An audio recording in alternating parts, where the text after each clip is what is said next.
Hi guys, welcome back, ladies and gentlemen. Of course, this is the AM Club. We're live on MX24. So today we promise you fun, fearless, and factual information here on television. We still welcome all of your daily dose of them, your aid messages, your happy holidays messages.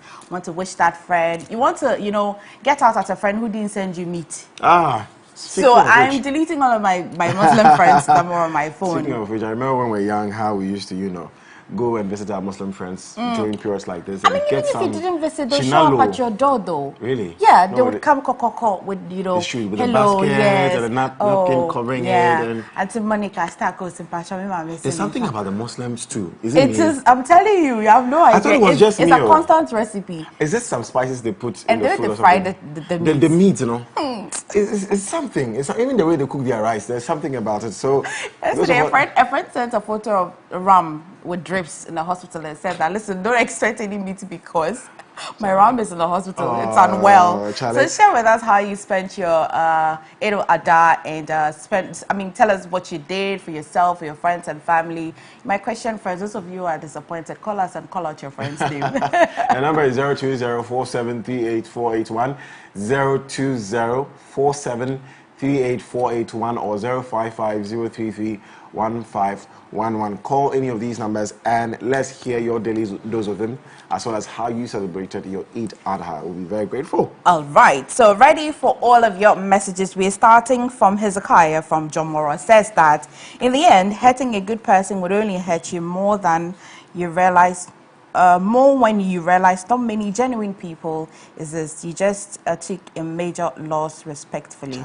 Worry about nothing. I feel your pain, man. I understand. Is this from personal experience, though?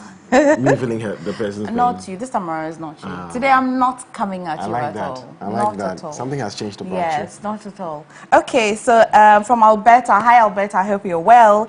Happy holidays, guys. Thank God for a new week, of course. And so my DDOV, don't match people's energy to the extent that you subconsciously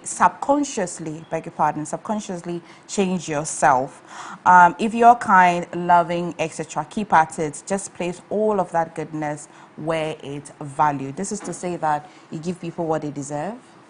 Or Alberta's message is a bit this thing. I'm also trying to wrap my head around it, but don't match your energy to somebody's message says that Ahmed no first cry because food is finished. Of course, because some people you never see their messages until it's time. I mean, it's Eid or something, some salah meat or something. Yeah, all right, right. So let's go to Adenta. Absolutely, and talk to Victoria. Victoria, good morning.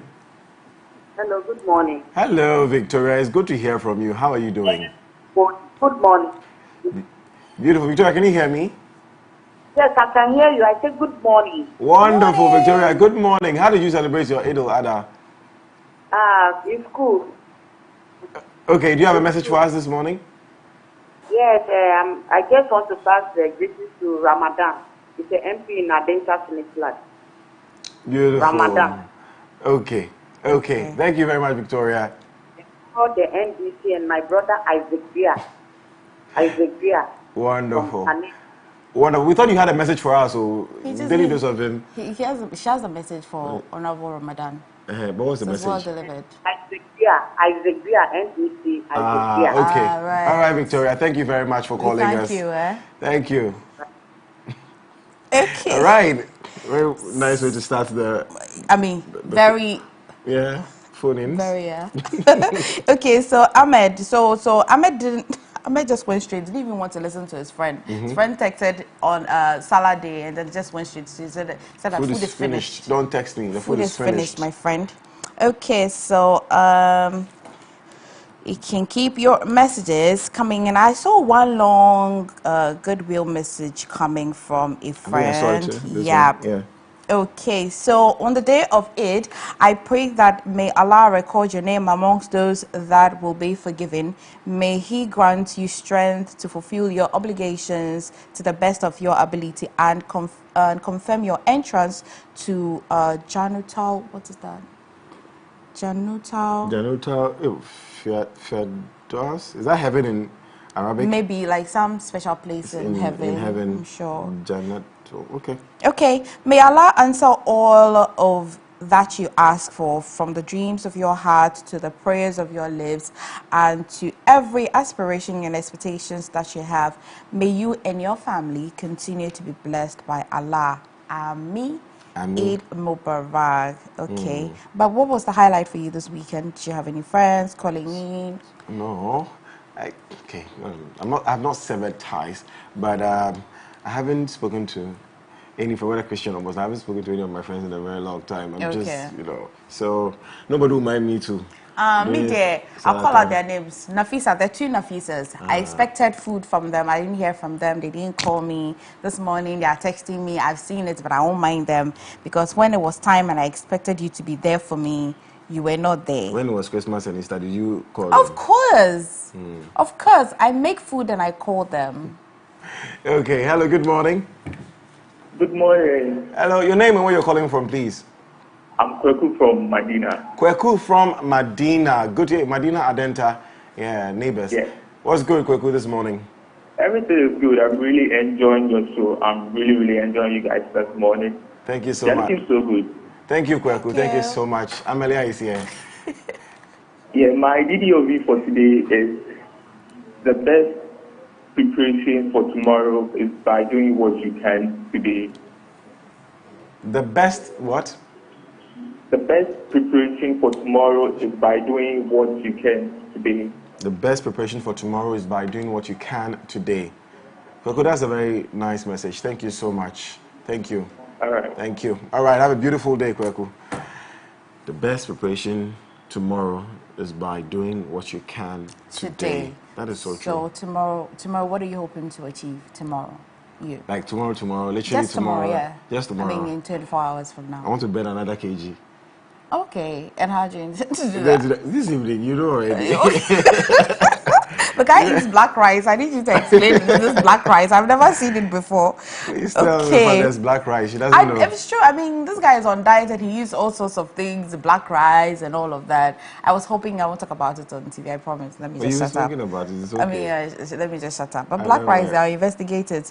Okay, please, guys. Anyways, keep your messages coming. We have a few minutes more to go. The phone line to call as well. The phone lines to call as well is 020-4738-481, 020-4738-481 or 055-033-1511. Just like Kweku from Medina did, just share that beautiful message you have for us this morning. People are watching you. It's a holiday. Everybody's watching. Yeah, so and how's the weather as yours? Is it raining? Is it about to rain? Is it drizzling? How do you plan on spending the holiday today? Please go on happy and birthday share. to belated happy birthday to Sarkodie. We didn't Michael Owusu. Do you have a picture? I wish we had a picture so we can just. What is the we? So we must celebrate. So it's like I'm on my own. When it comes to Sarkodie, it's like I'm on my own on this show, but it's okay. I mean, I like him too. But Michael Owusu, belated happy birthday. We appreciate you so much. We over here at MS24 TV wish you all the best. The way you're looking at me, I don't mind you. We wish you all the best. It's like this one here is my own this thing. All right, Agnes, all the way from Koforidia. Good morning. Good morning. Oh, Agnes, how are you doing? The weather has gotten you and your phone line. the morning alone. I tell you, morning. Okay, Anyways. there's another one. It says that happy Eid to all my Muslim friends, except Na Imatu from St. Peter's, Medina, because she always leave the house when it's time to share meat. And this is from Stegash from Jomoro. Okay, so Naima too. This is specially sent in for you from Stegash from Jomoro. It says that when it's time to share meat, you're never at home. Why is it so? The guy has noticed that every Eid or every Salah, you're out of home. Please, there's a message here for you. Change your ways, please. Naima too, change your ways. But we have a daily dose of him for you, and it's a quote from the Quran. And it says, I wish I could quote, yes. It says, Quran 6, 164 says, no one will reap except what they sow. No one will reap except what they sow. Quran 6, chapter 6, did I say chapter 6 verse? I don't know how this is. Yes. But for the sake of this one, let's say Quran chapter 6 verse 164 says, no one will reap except what they sow. An absolute truth. But But this one says that Except me, we do. Yeah, so there's the one that if you have sown, you would reap. You're sure that you have sown something good or bad, you would reap it. But this one says that do not expect to reap if you have not even attempted to sow. That's a good one. Thank you so much. This is from the Quran chapter 6, as God has said, verses 164. That's it for our daily dose of Him for today. And let's see what's happening on Twitter and the trends all over the world right now. Stay with us.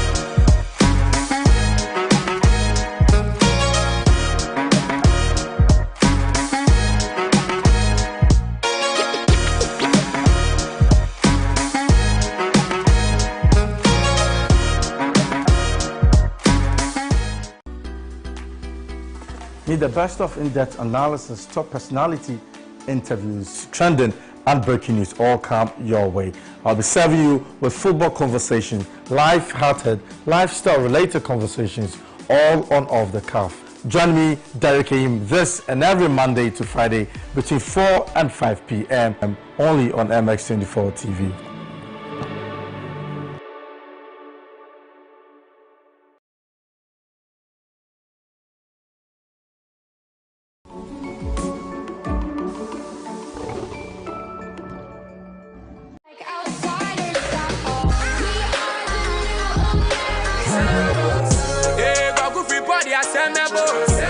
Okay, sweet, but your love is sweeter.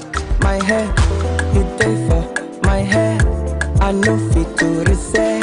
The gossip, maybe I was born faithful until the first female suddenly broke a vow. I feel like you can be my baby. What if I broke, now my business. I'ma show you go buy to. And you know, I hire a permanent fan. Yeah, free cocoa, bank or yeah, bad things go from a side. I come aside. No hands.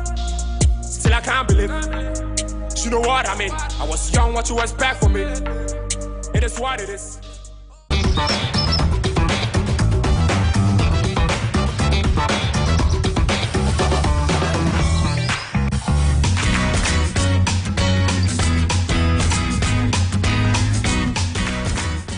Hi guys, once again, welcome back to the AM Club and a happy holidays to you and yours. We're ready to fetch some coffee for you to wake you up. But before that, the problem of human trafficking is real, both within our borders and across them. Picture a child that you know and love, a niece or nephew, a sibling maybe, even your child taking away from you to work on the Volta Lake for 8 hours. Picture yourself, your sister, brother, mother or father deceived to pay money to travel to any of the Gulf countries for work.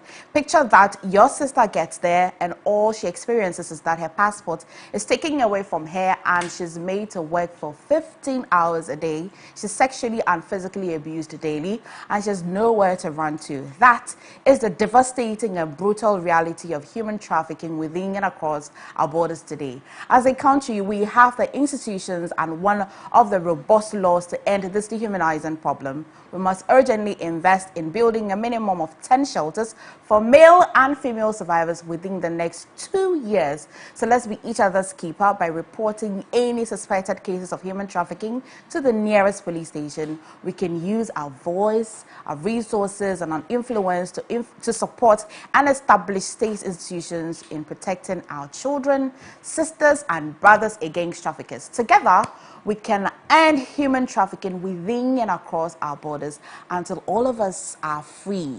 All right, guys, it's time for Coffee Daily. We need you to wake up. Wake up. Yeah. Hi. And oh, what a better way to start Coffee Daily. I was just going through the Twitter trends, and the first on our timeline is our very own beautiful MFR T. What is happening here, madam? Please I know explain to that us. girl. His promises are yes and amen. Yes, they are. I don't know if the one I've been praying about, he said yes to it, yes. It will come to pass. Amen. But that's you, looking beautiful and singing your Christian song, I believe. Yes. On and on and on and on. Well, thank you for blessing our timeline. But what's in the chairs this morning, ladies and gentlemen? A lot is happening, of course. Let's start off with Shatawale in Nungwa. Apparently, the event that happened yesterday in Nungwa. But first of all, Black Sharif wished Sarkodie a happy birthday. And we all know how Black Sharif feels about Sarkodie. And he says on Twitter, I love you, King Sark. At Sarkodie, I love you so much. Happy birthday, my landlord. Interesting. Yes, he said, Black Sharif has said in the past that he remembers writing Sarkodie's lyrics and rapping from A to Z, most of them. And Sarkodie is one of his biggest inspiration. Why it's good. It matters where you're taking your inspiration from. Indeed. And he takes it from the king himself. So, belated happy birthday on that note also to Sarkodie. But this one says, on my way to Shatawale in Nungwa, see you soon. And he reps his Shatta apparel there, the Rain album shirt. This one says, you can't wait, right? And he shares a picture of Shatawale in Nungwa's event. The Messiah will trend again. Hashtag Shatawale in Nungwa. And that's the king himself also, chucked in his private jet and enjoying the view. View near crazy, y'all. Did you see the story about Episode saying that he actually designed Shatawale's logo, the SM movement logo? Oh, Episode? Yeah. That is so cool. Yeah, it's also been trending. But I think he feels a certain type of way. He feels that he's not been credited enough. And says that henceforth he is going to be, investing like his creativity in himself. I really wonder what's warranting that. Okay, that's that something. expose. that is something. Oh, so this logo you're talking about. Yes. It's a nice logo, honestly, I must say. Is it? Oh, it has come to stay with us. It's rested on us. We the semi-Shatawale fans. Nungwa, let's prove them wrong. Shatawale in Nungwa. Hey, what's happening at Nungwa? And someone shares a picture of people crowded. Hey, look at where people are sitting. But I mean, it's Shatawale. And then Barowski, the new guy, says, Shatawale overpassed Sarkodie. How come? And he's commenting on top 10 Ghanaian artists with the most YouTube subscribers. Says Shatawale is 87,000. Sarkodie, Shatawale is 876,000. Sarkodie is 872,000. Stoneboy is 589,000. We'll confirm this. I'm not sure how true these numbers are. Nungwa packed, waiting for the king. Shatawale in Nungwa. So basically, the first trend we have for you today is Shatawale in Nungwa. I'm looking for some very, very interesting comments, but people share pictures as well. Let's move on. Also, Kelly. Do you remember Kelly? The famous Kelly is trending. Am I supposed to remember somebody called Kelly? If it's not our Kelly or Kelly Rowland, then who am I remembering? Let me go back and click on it again. I'm told that there was a Kelly that's brought some wave among the men. My dear, Kelly is our hero. Really? Okay. Yes, please. I'm joining the guys who say that. So remember Kelly, the young lady. There she is. Okay. Which one of them? This one, of course. Oh, she's gorgeous. Yes, absolutely. She's indeed beautiful. gorgeous. But this lady shares a picture and says, retweet for Kelly or like for me. Which one is winning, the like or the retweet? What do you think? I think the like. Of course, look at the likes. Okay. What's her name? Stephanie. Stephanie, yes. Okay. Of course, likes will always I think the guys are liking the Kelly's photo because of the sneakers behind her, or it's just... You're sure?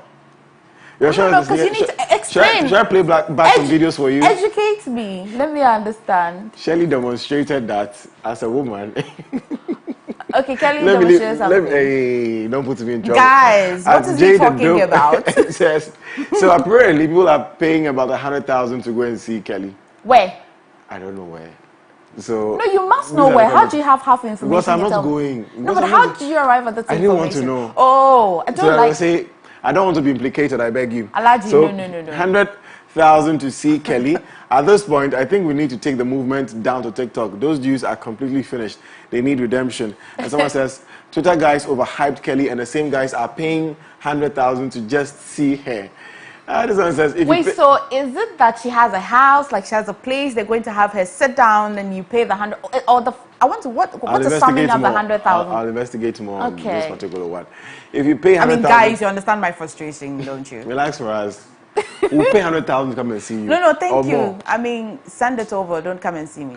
If you pay 100,000 to see Kelly and them carry you go prison, nothing bad. You go see our Kelly. Oh, look at this one. Like for Shola, which is for Kelly. So yes, Kelly is also in the trends this morning, as well as Nigerian presidential hopeful Peter Obi also trending on our timeline this morning. That's Team Nigeria. I'm just adding that to the Kelly trends.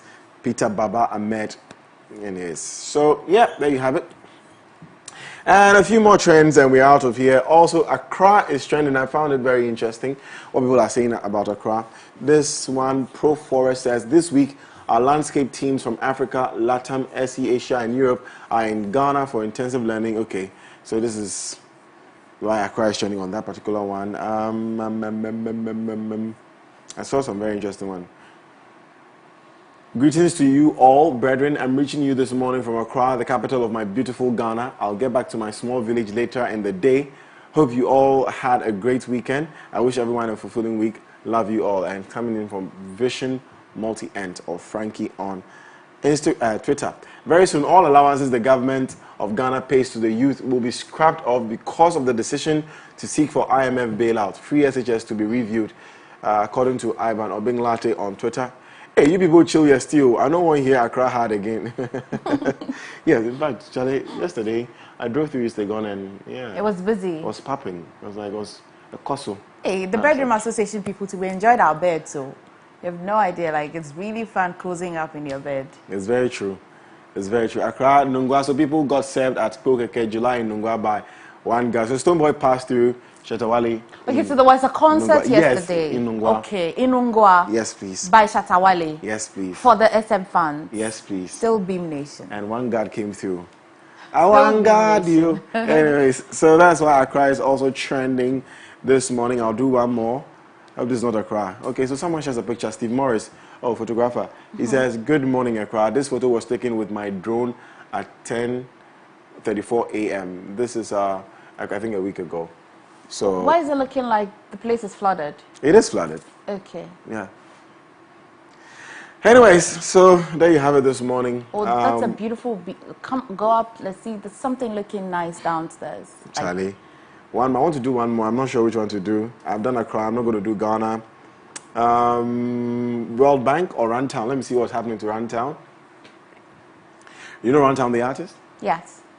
So he tweets and says, Science is definitely still coming this year. I think it's the album he's releasing. Almost a year, and Runtown hasn't drawn. That was a good one with the Wache lyrics, right?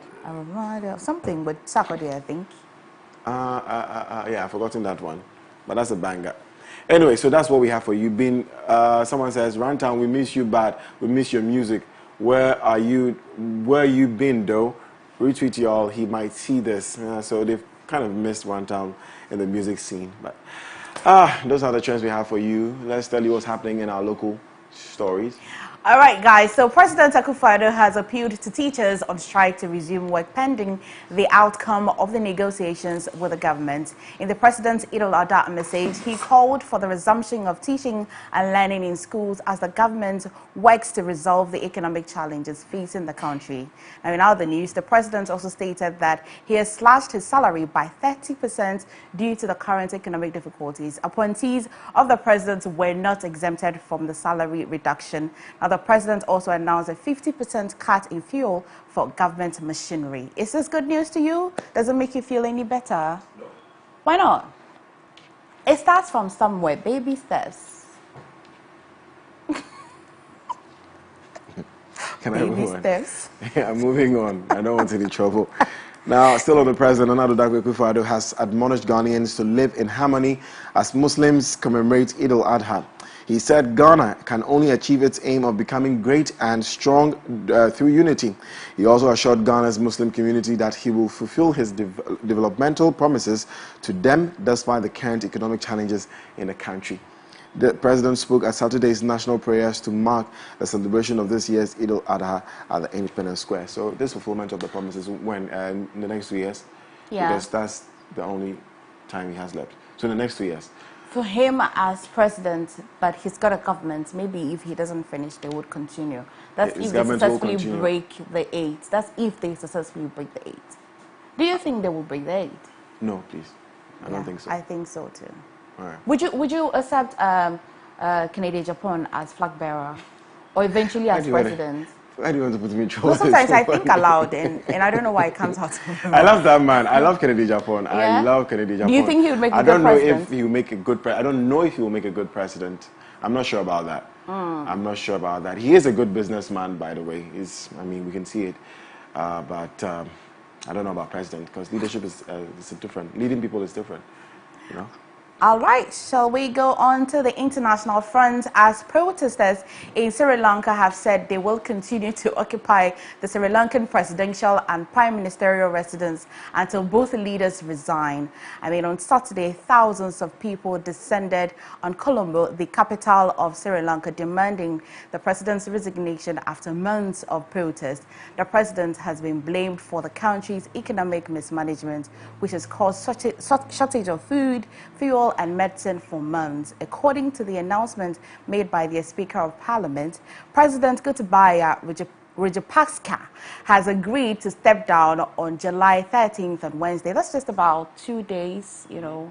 July 11th? Yeah. Isn't today 11th of July? Yeah, so next day. So he's going to step down on 13th. Oh. But the president has not made a public appearance or statement himself. Sri Lanka's Prime Minister Ranil Wickremesinghe also said he will step down. We're waiting for them. We're waiting to see what will happen. But look at the villa.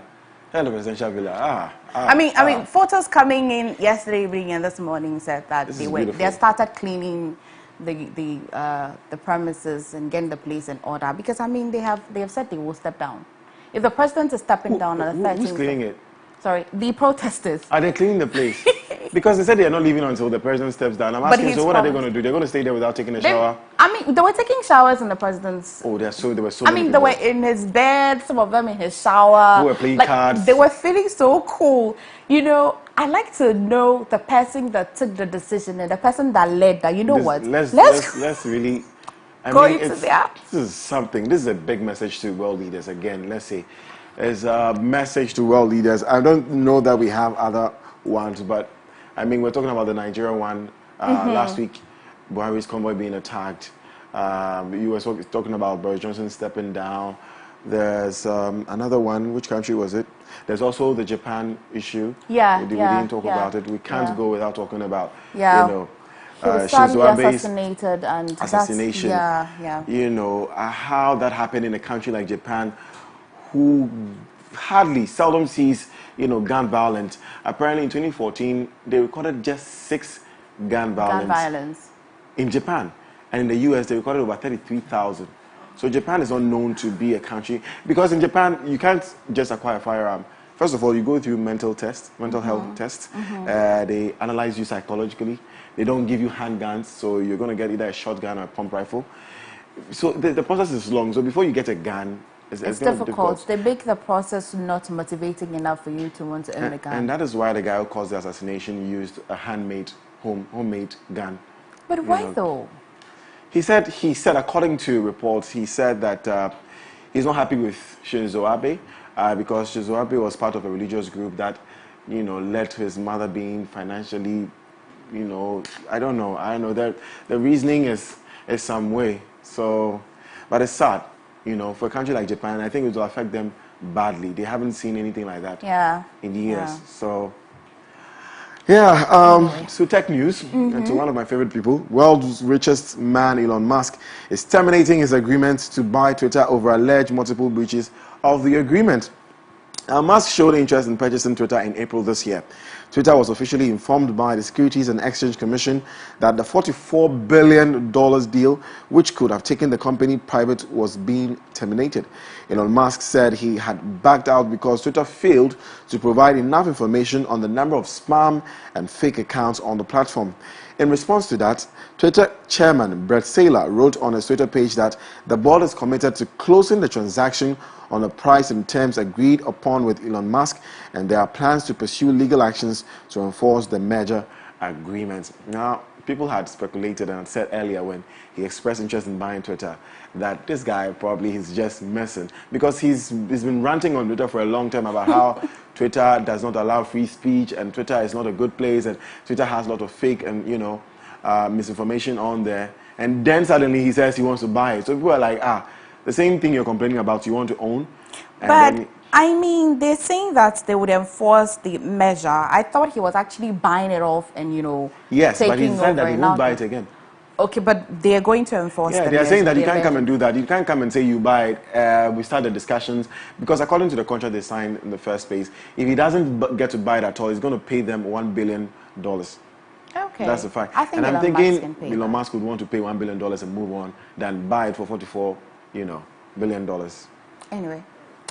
But yeah, that's all we have for you in our local stories and international news as well as tech. Derek Ayim is coming through with sports. Afrogirl is coming through with showbiz and entertainment. Meanwhile, Remember that in support of the End Human Trafficking campaign, we urge you that you report any suspected case by calling the toll-free number 0800 800 800 or 0800 900 900, guys. That's it. We'll be back shortly with sports.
Hello, good morning. Today I come with you with this outfit.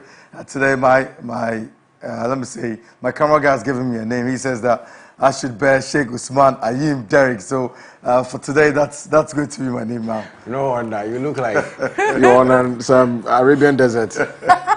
What's good, bro? All right, so there's plenty happening. In the A world of sports. lot. Yeah. Djokovic. Yeah. Big ups. He made it Big happen. ups. He Big made it ups. happen. Charlie. Yeah. He deserves it. Wimbledon Championship. It's 9 titles. 21 titles. No, I mean 21. for the Wimbledon. 7. Oh, 7 at Wimbledon? Yeah, 7. Oh, yes. And 9 Australian Open. 2 rather. Roland Garros and 3 US Open.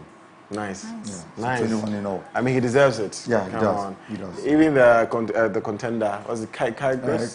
Kyrgios. His name is very funny.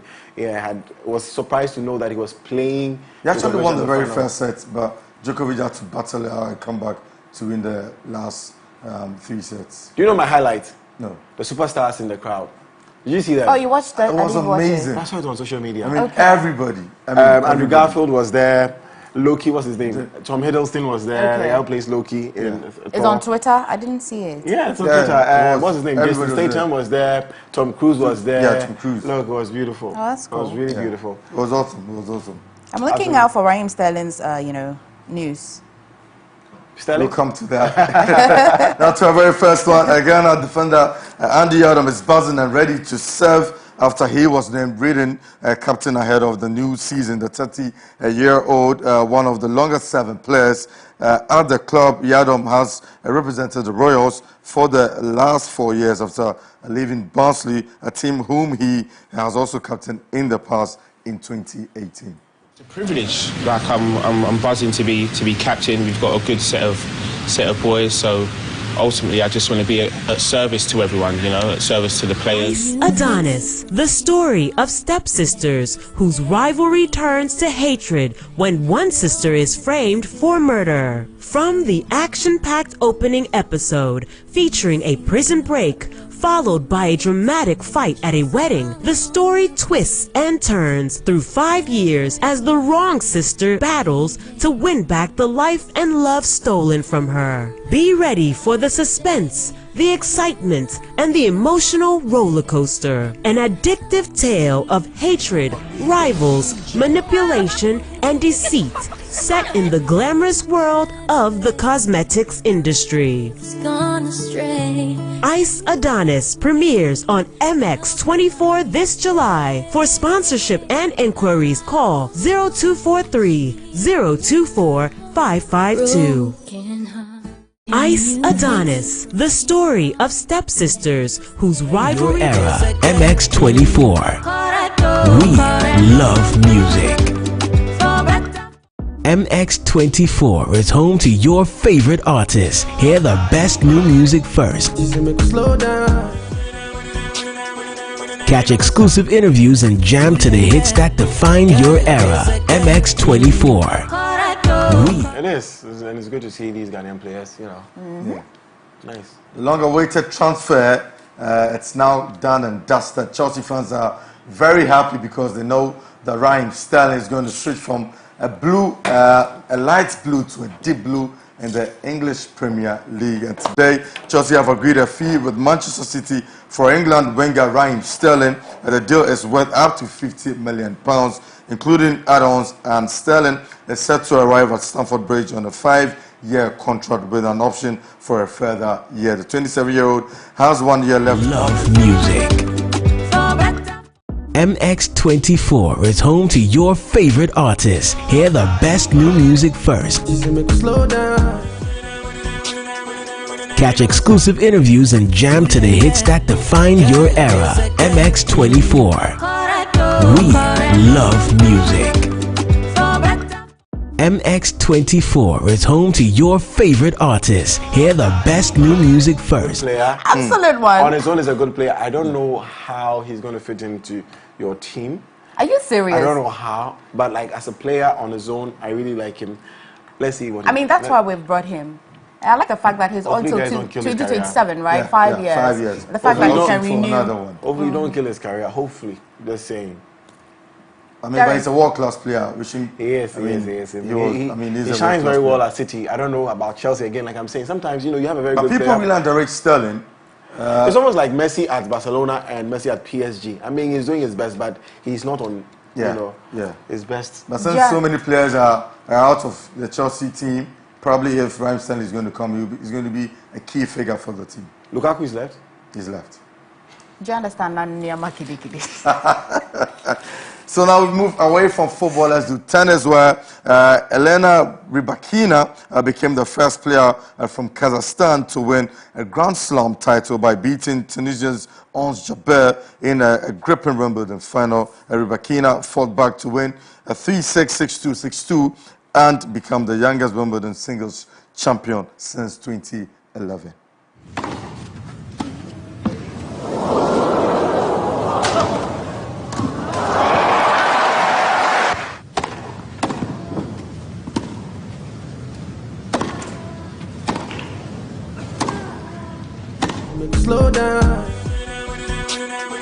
Catch exclusive interviews and jam to the hits that define your era. MX24. We love music. MX24 is home to your favorite artists. Hear the best new music first. Catch exclusive interviews and jam to the hits that define your era. MX24. We love music. MX24 is home to your favorite artists. Hear the best new music first. If you're into content production for digital or TV, say hello to the MX24 Studios. We're the prime location for your music video shoots, live productions, TV shows, and more. From state-of-the-art equipment to a very skilled production team, we've got you covered. Step into our modern and spacious studio with a changeable lighting system and foolproof sound. Our touchscreen studio projection monitors come with other features, including Wi-Fi connection, screen mirroring, and a remote workspace mode. Two years ago, we saw Raducanu do her own thing at the US Open. Sometime back, we saw the Japanese, Naomi Osaka also did her own thing. So it looks like, I mean, the younger ones, as you already said. But I mean, Ons is also quite young. Ons Jabeur is quite young. The Tunisian. Ons Jabeur is quite young as well. I mean, and Africa was rooting for her. Yeah. You know, young tennis player from Tunisia. That was Africa's very own at Wimbledon. Absolutely. And she lost. It's okay. We're just. But being in the final is even a plus. huge plus. She's done really well. Yeah. She's done really well. And we're supporting her. Absolutely. Hopefully, we'll get one from Ghana. Hopefully. Yeah. Hopefully. I'm still training on that. Let's see how that one pans out, isn't it? I like that. Let's see how that pans out. But still on Wimbledon, let's do the men's final where Novak Djokovic underline has recent dominance with a composed and controlled fight back against Nick Kyrgios to win a fourth consecutive men's singles title. Djokovic lost the first set after some incredible serving from Kyrgios, but ended up winning 4-6, 6-3, 6-4, 7-6 on center court. Let's take a look at how he had to do it.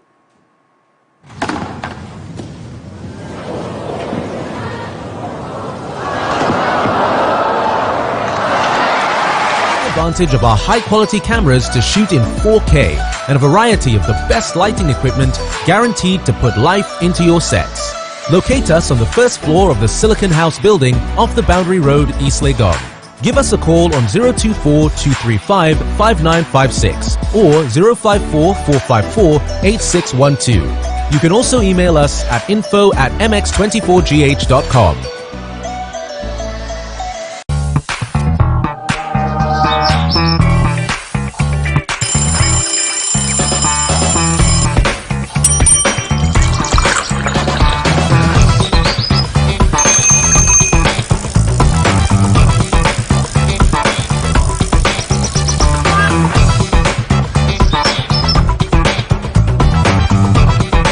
Modern and spacious studio with a changeable lighting system and foolproof sound. Our touchscreen studio projection monitors come with other features, including Wi-Fi connection, screen mirroring, and a remote workspace mode. Take advantage of our high-quality cameras to shoot in 4K and a variety of the best lighting equipment guaranteed to put life into your sets. Locate us on the first floor of the Silicon House building off the Boundary Road, East Legon. Give us a call. Yeah, 21, 22, and Roger Federer with 20. Charlie, 2021, 22. Yeah. And Roger is no longer playing, is he? He's Roger gone in a off while, a bit. yeah. He's been off a bit. Djokovic, I want Djokovic to come number one. I don't know why. I really like the guy. Why? I think because he's From quite Serbia. gentle and all of that. I like his personality. There's no something scandal about him, around him, Yeah. So that's it for sports. For more sports, do log on to www.com/sports on MX24 TV. Thank you very much, Derek Aim. Up next, we have showbiz and entertainment, and Afro Girl is standing by. Stay with us.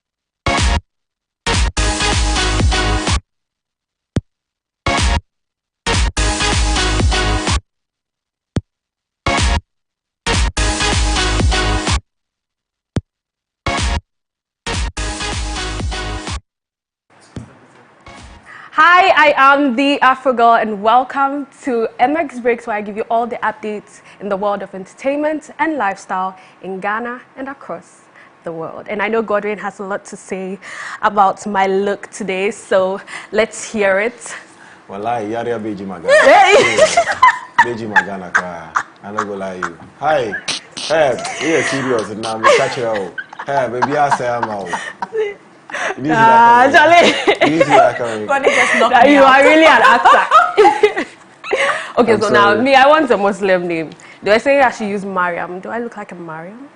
Do I look like Jesus' mother, Mariam? Mariam. What do you think? Mariam or Fusina? Abiba. Perfect. Habiba is nice. Please, I want to start my stories now. Yes, please. Go ahead.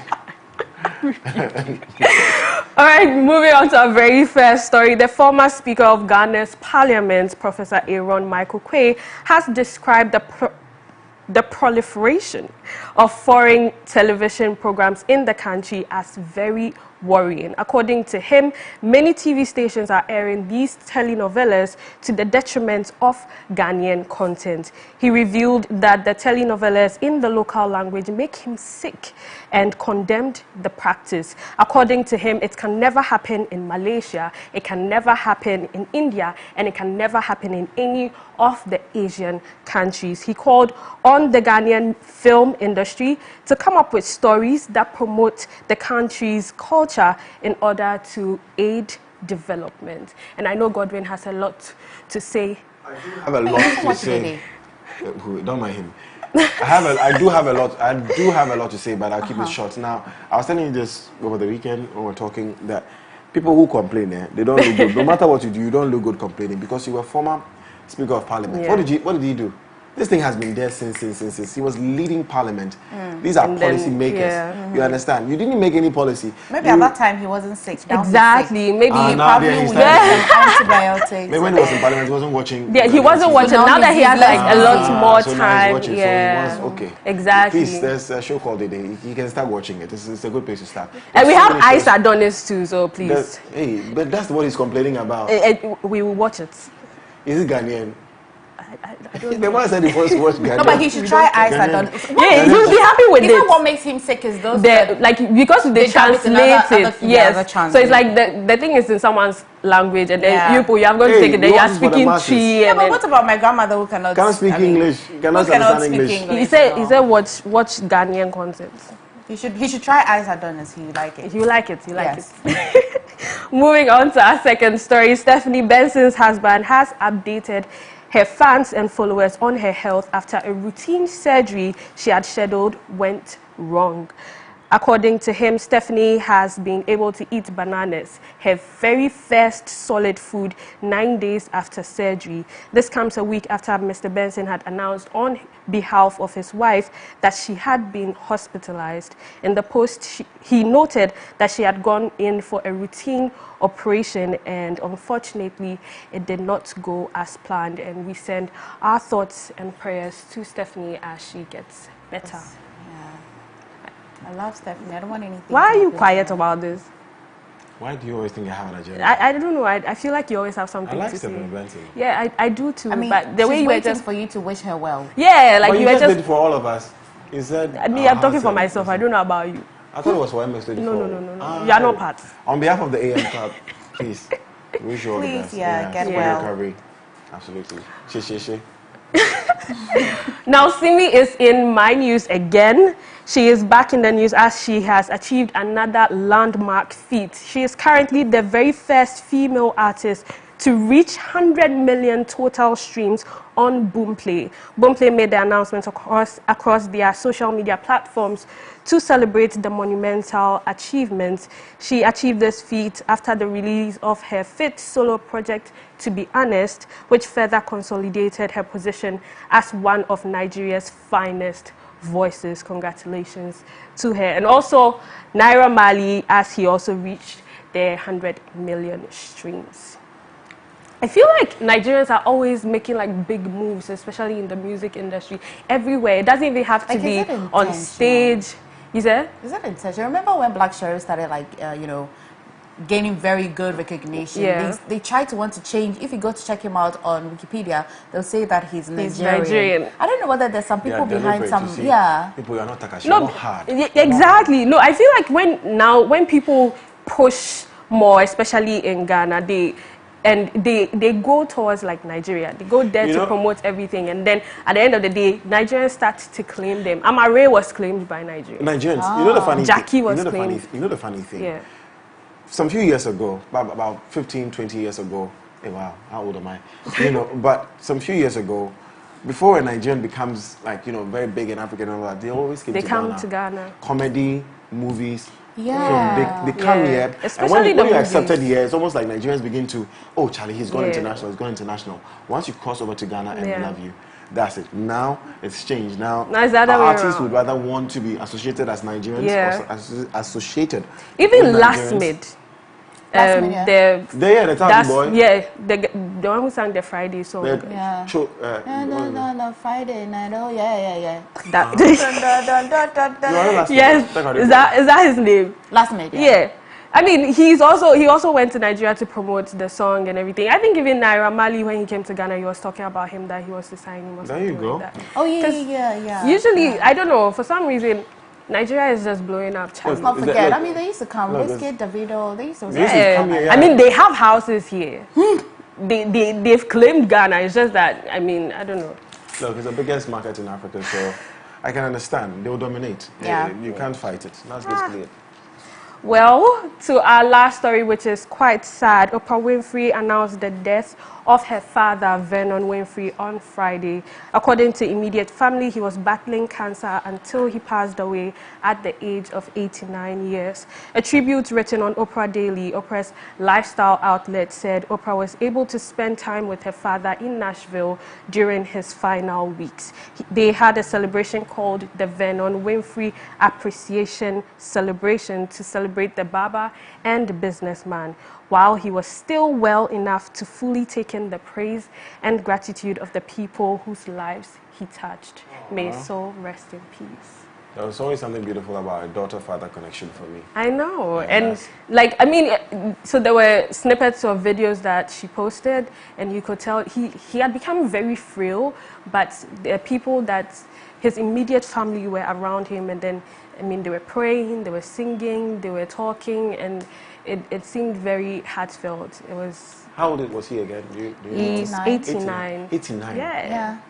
I mean, that's He's 89. That's yeah. Oprah, yeah. I mean, I think Oprah wrote something on her Instagram page. Are we checking it out? Yeah, if we can check it out. So he said, Vernon Winfrey, 1933. See, 1933. To 2022. Less than a week ago, we honored my father in his own backyard. My friend and gospel singer, Wintley Phipps, saluted him with a song. He felt the love and reveled in it until he could no longer speak. Yesterday, with family surrounding his bedside, I had the sacred honor of witnessing the man responsible for my life take his last breath. We could feel peace enter the room at his passing. That peace still abides. All is well. Thank you for your prayers and good thoughts. Yeah.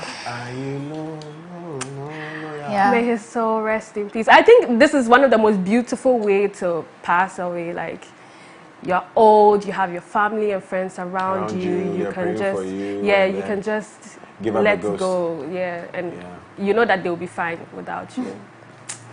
Anyways, so that's about it for me on MX Breaks. I am the Afrogirl. Don't forget to follow me on all social media platforms at @the_Afrogirl. I don't know why Godwin keeps looking at me, but yeah. And don't forget there's MX Live today at 3 p.m. with Jason Ellie. Hey, you just go. Happy Baswini. Okay. Please, my name is Mariam. I don't like Habiba. My name is Mariam. If you don't know, give him Memuna to be here. Thank you very much. Don't take Habiba like that. Okay, guys, so that's it for MX Breaks. But there's something you need to know happening on the 30th of July is music, magic, and comedy. It is back and it's on the 30th day of July at the Grand Arena. So 3 exciting acts will come to play: music, magic, and comedy, all on one stage. Now, pleasant tunes mixed with laughter and a touch of unthinkable. Now, performing live is the Golden Boy, who's one of his new songs is my favorite now. The one with the Movado guy. Movado. And then Evergreen Adina, I love her. Rib Crackers like Cremento Suarez. Kenny Black, South African magician, Regards.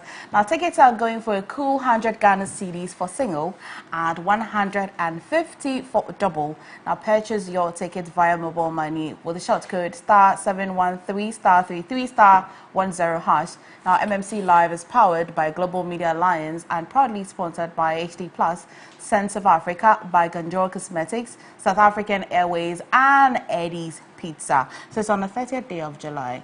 So 30 days are September, April, June, and November. All the rest are 31, except February alone. So July is 31. So your birthday is the first day of August. Yes. So that'll be your birthday present. We'll go together. On 30th. On 30th. And then that's pre-birthday because it's before my birthday. Said the prices are 100 cedis. So 150. 150. That's how much. Okay, so I'll pay the 100, you pay the 50. Okay, no problem. Is that Deal. okay? Yes, please. Deal. That's your birthday present. And that's about it for Coffee Daily, guys. On Lifestyle Daily, we're celebrating Eid al-Adha. I beg your pardon. In the meantime, here is our financial tip of the day.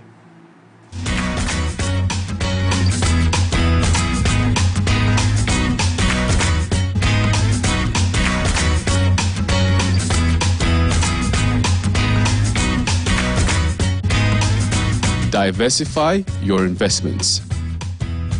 Diversifying your investments in simple terms means don't put all your eggs in one basket.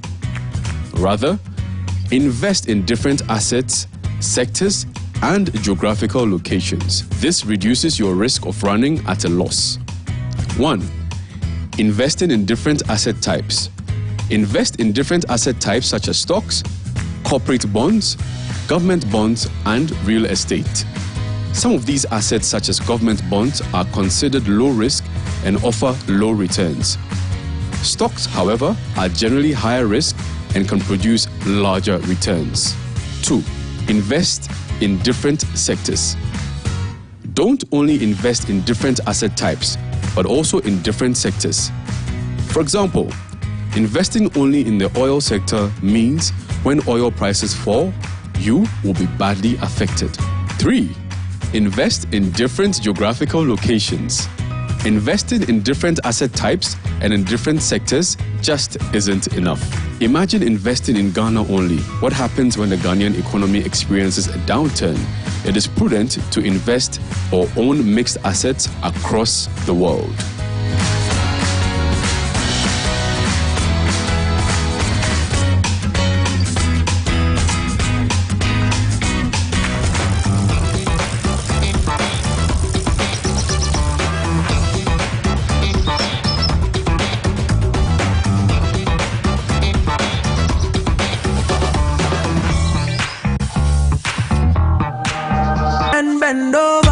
MMC Live is back. Saturday, the 30th of July at the Grand Arena. 3 exciting arts will come to play. Music, magic, and comedy, all on one stage. Performing live is the Golden Boy Kitty. Shut up and bend over.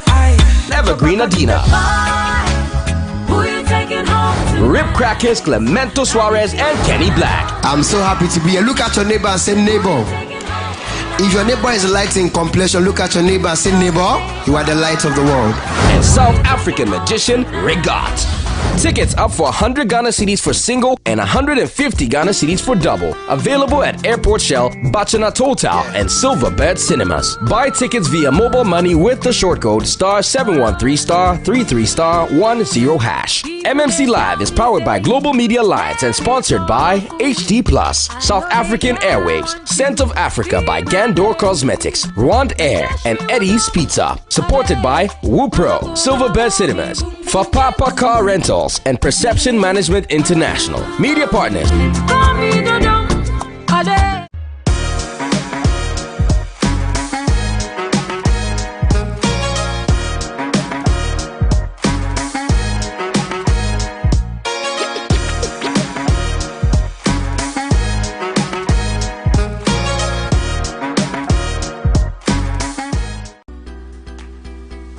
Need the best of in-depth analysis, top personality interviews, trending and breaking news all come your way. I'll be serving you with football conversations, life-hearted, lifestyle-related conversations, all on Off the Cuff. Join me, Derek Aim, this and every Monday to Friday between 4 and 5 p.m. only on MX24 TV.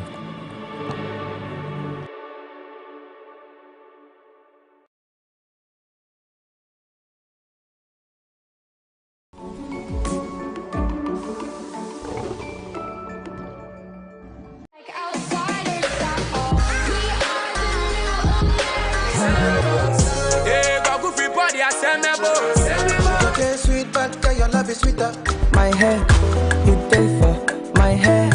I know fit to reset. The gossip, maybe I was born faithful until the first female who suddenly broke a vow. I feel like you gon' be my baby. What if I broke, now my business. I'ma show you go buy to yeah, I hire a permanent fan. Yeah, free cocoa, bingo, yeah, bad things go from a side. No hands. I can't believe. You know what I mean? I was young, what you expect from me? It is what it is.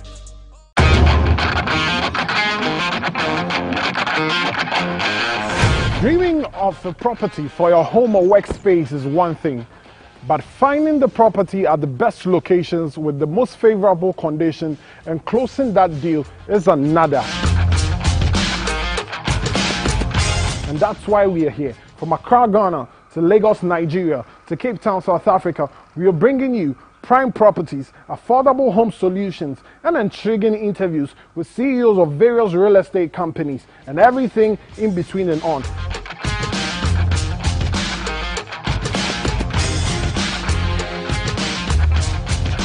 My name is Kwesi Otten Desmond, and this is Property Take. Property Take, your gateway to Africa's real estate market. Showing this on every Wednesday, 7:13 p.m. on MX24.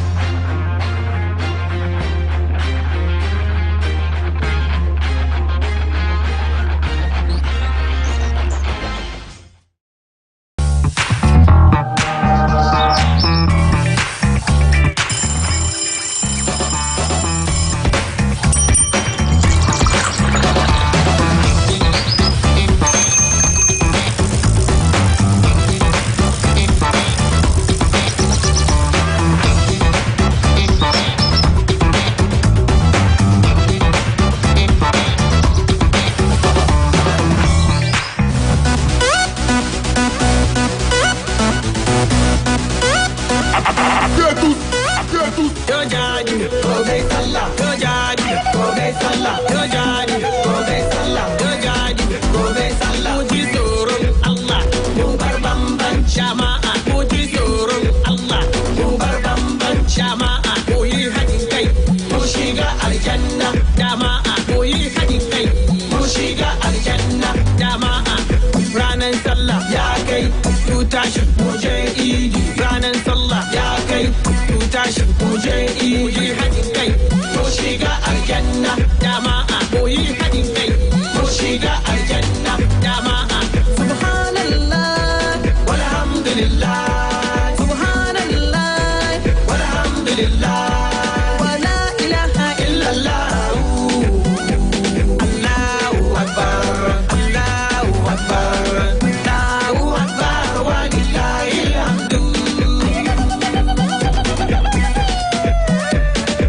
Yes, indeed. Eid Mubarak is a special edition here on MX24 TV's AM Club. Welcome back, guys. Now, we're moving so fast today, and I want to ask you, do you not speak French? If you don't speak French, why? If you do, what is your level in the French language?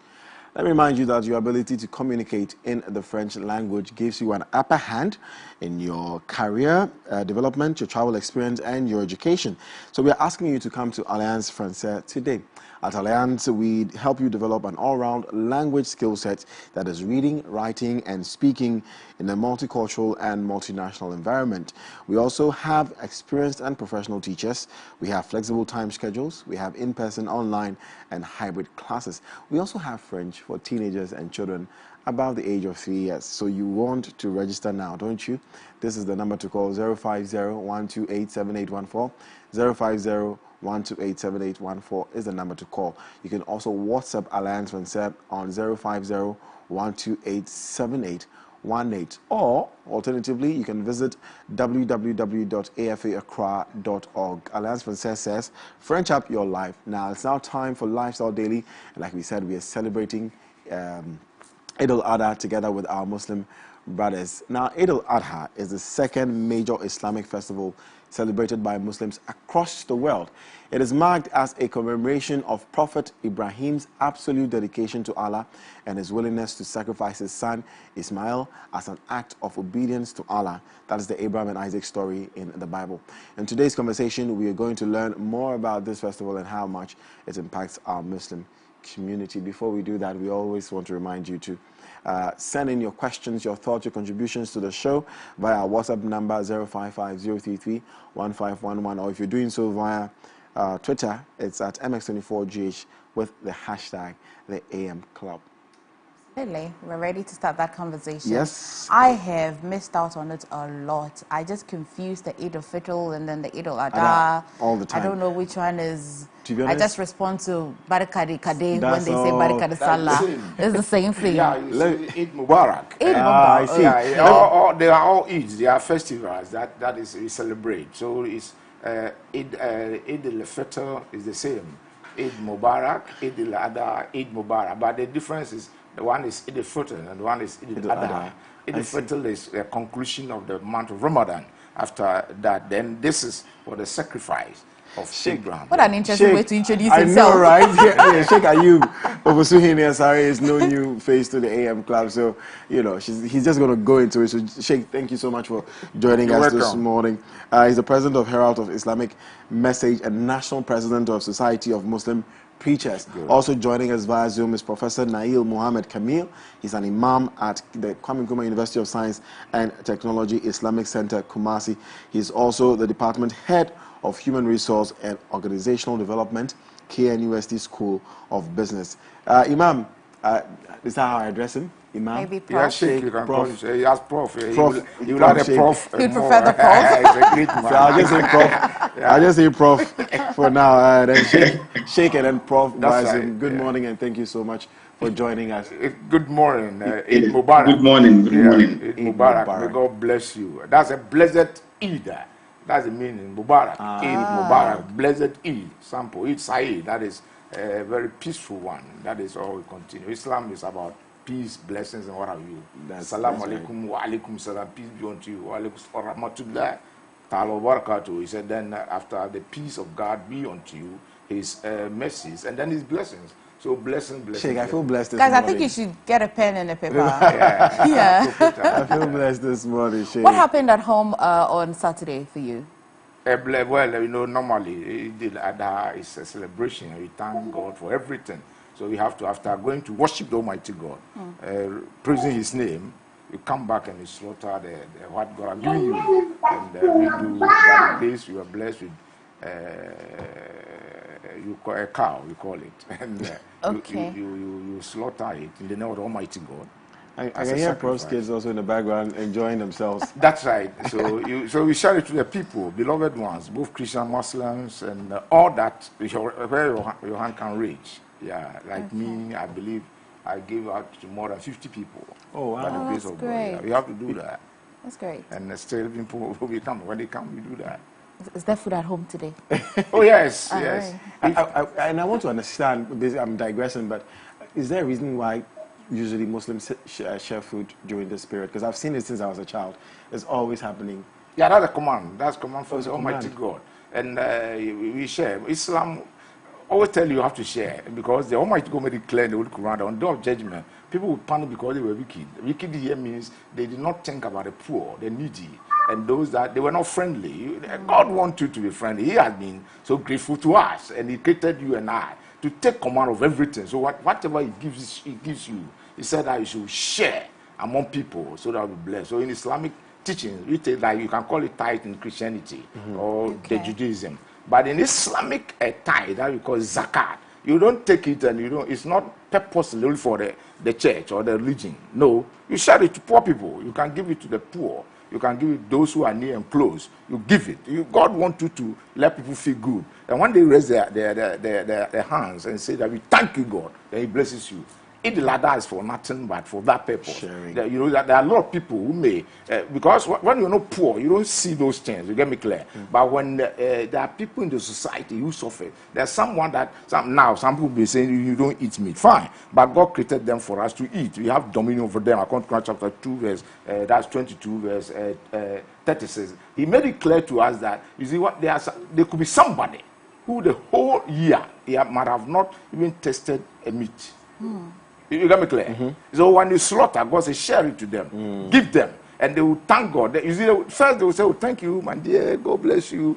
But when they go alone, maybe that person will give the true thanks to the Almighty God. So I thank you, God, for giving me this. He will make it sure. He will say clear that thing that I've been giving to you is not you. It's God who gave it to him. You might have prayed the night that I don't know what I'll eat today. Praying to God, give me that. And God will pass through somebody to do that. And if you are the person and you give that, He will bless God, then God will bless you. So you come to Quran 22 as I quoted. He said that it's not the meat that comes to me, God. Sacrifice is a command, but it's not the meat that comes to me, not the blood. But your devotion, that is your acceptance and preparedness to do my work. That is what I look at, period. Let's check if Prof is with us. Hi, Prof. Hi, Prof. Okay. Okay. I don't know if Prof is still on. Okay. Yes, I'm on. Great. Good morning. Can you hear me? Yes, we can. And thank you for joining us. And Eid Mubarak to you, by the way. Yes, Eid Mubarak. For a Christian like me or for a non-Muslim, would only describe or be able to identify it as big Salah and small Salah. What's the clarity to that? Which one is the small one? Which one is the big one? All right, thank you very much. Bismillahirrahmanirrahim. By saying what I said just now is just to say I start in the name of Almighty Allah, the most gracious, the most merciful. That's right. Yes, and thank you very much for the opportunity for being here with you to share some views with you about Eid. And let me start by thanking the management of the TV station MX24 for the opportunity to be here, and thank you also yourselves, the host for this particular program. Indeed, we are grateful. When you look at the Eid celebration, talking about Eid al-Fitr, Eid al-Adha, and like my Sheikh rightly has mentioned, Eid al-Fitr is about a celebration coming towards the end of a successful monthly fast, for the whole complete month of Ramadan. And when you look at Eid al-Adha, is a period where we commemorate the obedience of Prophet Ibrahim alayhi salam to his Lord. Yes. And basically is all about dining and feasting and sharing love. It's not just sharing meat in this time, because the meat you give to people, there are some people they can buy it. Exactly. Right? But what we do is we share love. And when we share, you don't just share only to Muslims, even to non-Muslims who are your neighbors. You can share it with them. It's out of showing love. It's out of showing care. That's right. And therefore, when we commemorate this particular period of obedience of Ibrahim alayhi salam, there are other things that come with it. We need to sit together. We need to learn to reignite some new energy, some positive energy in ourselves. We need to sit down and think a year coming. From this time, it's like a starting period. We're going to think of the next year that is coming. What objectives do we have in our lives? What objective do we have in doing something better that develop ourselves and also the community and Ghana in particular? And what is it that we have done which is not good for ourselves? It's not good for our soul. It's not good for the nation. It's good for, it's not good for the entire family. So we look at certain things. People who have issues in the family, we to go into those issues and try to resolve it between a husband and wife, between parents and between ourselves. And when you look at some of the things we learn, particularly, looking at it from a Christian sense, a person who is not a Muslim, how will he understand what are some of the significance of Eid? This Eid that they are doing, what exactly is it that they are trying to commemorate? What message are they giving out? So when you look at for instance, when you look at the aspect where we see Ibrahim alayhi salam and his son. Sorry, Ibrahim alayhi salam and his father. When Ibrahim was a young boy, growing up as a boy, he came to see the father worshiping idols. And worshiping idols is one of the heinous crimes on the side of God. We call it shirk. All right, to worship something instead of Allah, or to add Allah in something in worship. That is shirk. And that is a great crime. It's a very great sin on the side of God. Ibrahim, as a boy, growing up, found his father worshiping idols. But Ibrahim alayhi salam was very respectful to his father. If you read in Quran, the chapter we call Mary, Surah Maryam. In Quran, there's a chapter we call Mary. And Mary actually is the only female whose name was mentioned as a whole chapter in the Quran. That shows how Islam regards Mary, right? The mother of Isa alayhi salam, or Jesus Christ. So when you look at this chapter, it's captured in the chapter how Ibrahim spoke with his father with respect. And he says, Ya Abati, oh my father, why do you worship something that doesn't benefit you? Oh my father, a knowledge has come to me. Follow me, I will guide you. Oh my father. The word oh my father in Arabic sense, Ya Abati, is a sign of respect. How a father or a son called out to his father with respect. Later on, when Ibrahim was an old man, he has a son called Ismail, and he has been seeing in a dream that he has to sacrifice his son. And in Islam, we have this teaching and understanding. When a prophet of God, when we say a prophet of God, the word prophet, I believe in Christianity and Islam have different connotations. But in Islam, we believe there are prophets of God, that prophethood comes with revelation from God. And the revelation comes with a message. And if the message is to be sent to a particular group of people, the person is a prophet and a messenger. So Prophet Muhammad is a prophet and a messenger. Jesus Christ is a prophet and a messenger. Moses and all of them. So, Ibrahim alayhi was a prophet of God. So when he received a revelation through a dream for them is not like a dream for us. A dream for them is a commandment they have to establish. So Ibrahim got the commandment from God that he has to sacrifice his son. But for the love a father has for his own son, Ibrahim ignored this particular commandment. And dream came again. He ignored it. It came, he ignored. Until a time when he couldn't ignore anymore. Therefore, Allah says in the Quran, when Ibrahim called out to his son Ismail, he said to Ismail, Ya bunayya inni ara, oh my son, I have been seeing it in a dream. And the commentary here, according to the scholars of Quran, they said that Ibrahim didn't say, I have seen in a dream. He said, no, I have been seeing. Meaning to say, it's a great challenge for Ibrahim to accept the fact that God is asking him to sacrifice his own son, and he did. He agreed and he wanted to do it. So he called out the son and he says, oh my son, I have seen in a dream that I have to sacrifice you. And let's remember, this is a message we have to learn from here. Then Ismail, who is a son, repeated to his father Ibrahim what Ibrahim also said to his own father when he was a boy. He called Ismail, his son, called his father Ibrahim now with a sign of respect. The same language Ibrahim called out his own father. And that is what? Ya Abati, oh my son, oh my father, to show respect. And therefore, there is a message here. We say that, people, your children will repeat to you what you do to your own parents. And therefore, we have to remember something from this. We have to remember something about from this particular message, that anytime, whatever we do to our parents, we live to have our children to us. So in this particular moment, it's a time that as children, as family, we have to remember being obedient to our parents is something we can learn from this about Ibrahim alayhi salam.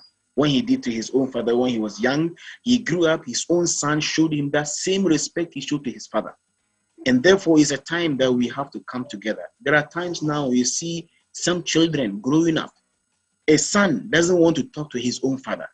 A daughter is not in good times with her own mother. Brothers and sisters don't talk to each other. And you have even times you have not even friends not talk to each other. Sometimes brothers, sometimes sisters, sometimes a mother doesn't want to be nice to see even her own daughter. So this is a time that we have to come together, forgive each other, share love. And sharing love here means we are dying, we feast together. You just didn't take your meat and go away. If you come to our communities now, it's good you come together, sacrifice and share the meat, eat together, come together to show love, show mercy to one another, and therefore Allah subhanahu wa ta'ala will also show mercy to us. So you see, when it comes to aspect of slaughtering or sacrificing a cow and then give meat, we don't just give meat, we are giving love to commemorate the obedience that Ibrahim alayhi salam, when he was able to accept the commandments of Allah to sacrifice his son. This is actually a test. Allah says in the Quran, وَفَرَيْنَاهُ بِذِبْحٍ عَظِيمٍ. Allah actually called this particular test to sacrifice his son is a great test. And Allah himself said it in the Quran, this is indeed a great test. But for obedience to Allah, obedience to God, Ibrahim actually attempted doing that. Even some scholars say he even put the knife trying to slaughter. He tried and he did it. Why? Because God wanted to see whether he would really do it. So when he was able to pass the test, then God says, no, Ibrahim, you're not going to slaughter or sacrifice your son. Indeed, this is a sheep you have to sacrifice. And when you sacrifice, what do? We show kindness. So there are a lot of things we learn. Indeed. So, Prof, sorry, not to catch yes. you. Not to catch you. Very, very, very powerful message you're sharing with us. Almost as if I'm listening to a sermon. It's really powerful. And I've heard you say a lot. I guess the essence from everything I've gathered with what you're saying is how important it is for us to, be obedient to one another, to be respectful, to love each other, and all that. Now, we've celebrated Eid al-Adha over the years, since the conception of Islam, I believe. 1,400 years ago. Absolutely. And times have changed. We're in the 21st century, there's technology.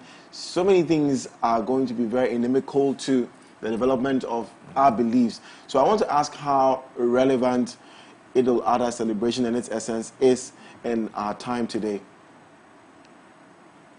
Thank you very much, my brother. Actually, the relevance in particular time today is one thing that I have said earlier, that sharing love and finding issues that we think there are issues that are pulling us apart as a community. Let's come together, we look at it and try to reignite, trying to bring out a new energy, a positive energy in ourselves. And I was giving this example. When you look at Ghana, for instance, today, there are a lot of challenges we are facing economically in particular, all right, politically, economically, socially, just mention them. This is a time in Eid we sit together as family. Before this time, it will be very difficult to say we have a family come together and try to say Eid Mubarak to each other and in our colorful dresses and everything. Before this time, it's a bit difficult. But during this particular moment, you even see people from abroad, all of them coming home, people coming down, try to come together. So what we do is to make it, the relevance is that it's a time that we have to sit together and come up with new objectives in life. What will develop ourselves? What will develop the community? What will develop the society? And what will develop Ghana in particular? In this particular sense. So among the relevances, like I said, sharing love, coming together, unity, all right, mutual coexistence, things that happened in the past that are not nice, that are not good. we sit together, think around it, see what is it that we did that makes us in challenge, today. And not only that, let being obedience to God so that God will have mercy on us, because obviously it's not about having the best economies in the world. God's mercy and grace is what covered it up. So when we sit together, we look at ourselves as a nation, as brothers and sisters, Muslims and Christians together. What is it that we have done in the past that we didn't do well, and therefore God's anger is on us, and therefore we have economic challenges? So it's a period where we sit together, share love, and think deeper, think further, use it as a baseline to start afresh. Right? That's basically it. Yeah. There's a belief in Islam that our sins are forgiven. Once you do all these things, when you show obedience to Allah, your sins are forgiven. So you are like a born-again person. If you have done it in the right way with Allah's sake, not for anybody to see you sacrifice a cow. No. There is a verse in Quran that says Allah does not need your meat. Allah does not need the blood from the cow. All Allah requires from you is your obedience to God and your God consciousness. And therefore, that is what we use as baseline to start, and therefore unite ourselves, Prof, and bring better for the government. Wonderful, for Prof. the country. Yes. Amazing submission, Prof. I like to digress a lot. We're going to go for a quick commercial break. I wanted to ask, when we return from the break, I'm going to ask what you make of the National Cathedral, because you had said that sometimes not about the best economists and all that, but we also have to go back to Allah or God to ask what the problem is. We'll be right back. You're watching the AM Club right here on MX24 TV.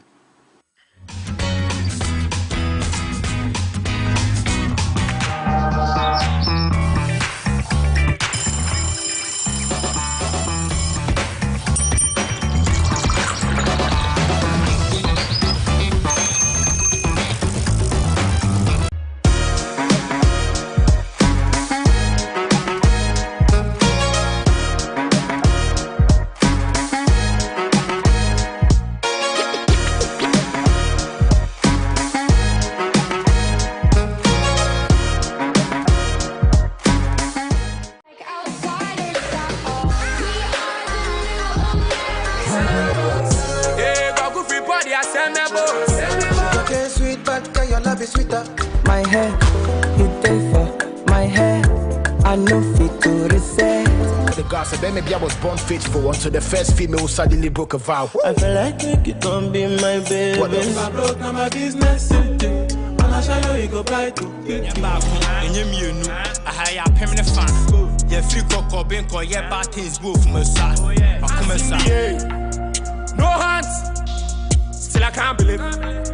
You know what I mean? I was young, what you expect from me? It is what it is.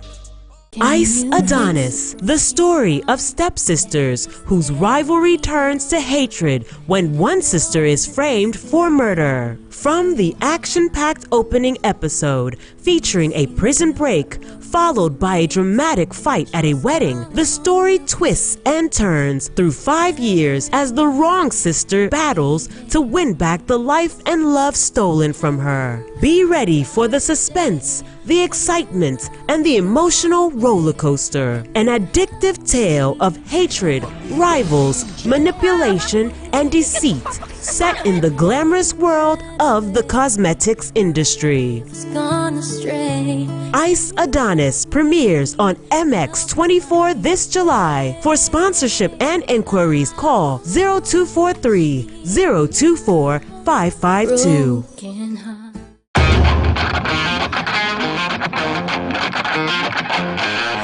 Dreaming of a property for your home or workspace is one thing, but finding the property at the best locations with the most favorable condition and closing that deal is another. And that's why we are here. From Accra, Ghana, to Lagos, Nigeria, to Cape Town, South Africa, we are bringing you prime properties, affordable home solutions, and intriguing interviews with CEOs of various real estate companies and everything in between and on.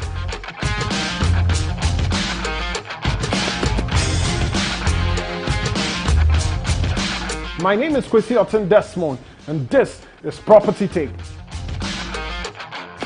Property Take, your gateway to Africa's real estate market. Showing this and every Wednesday, 7:13 p.m. on MX24.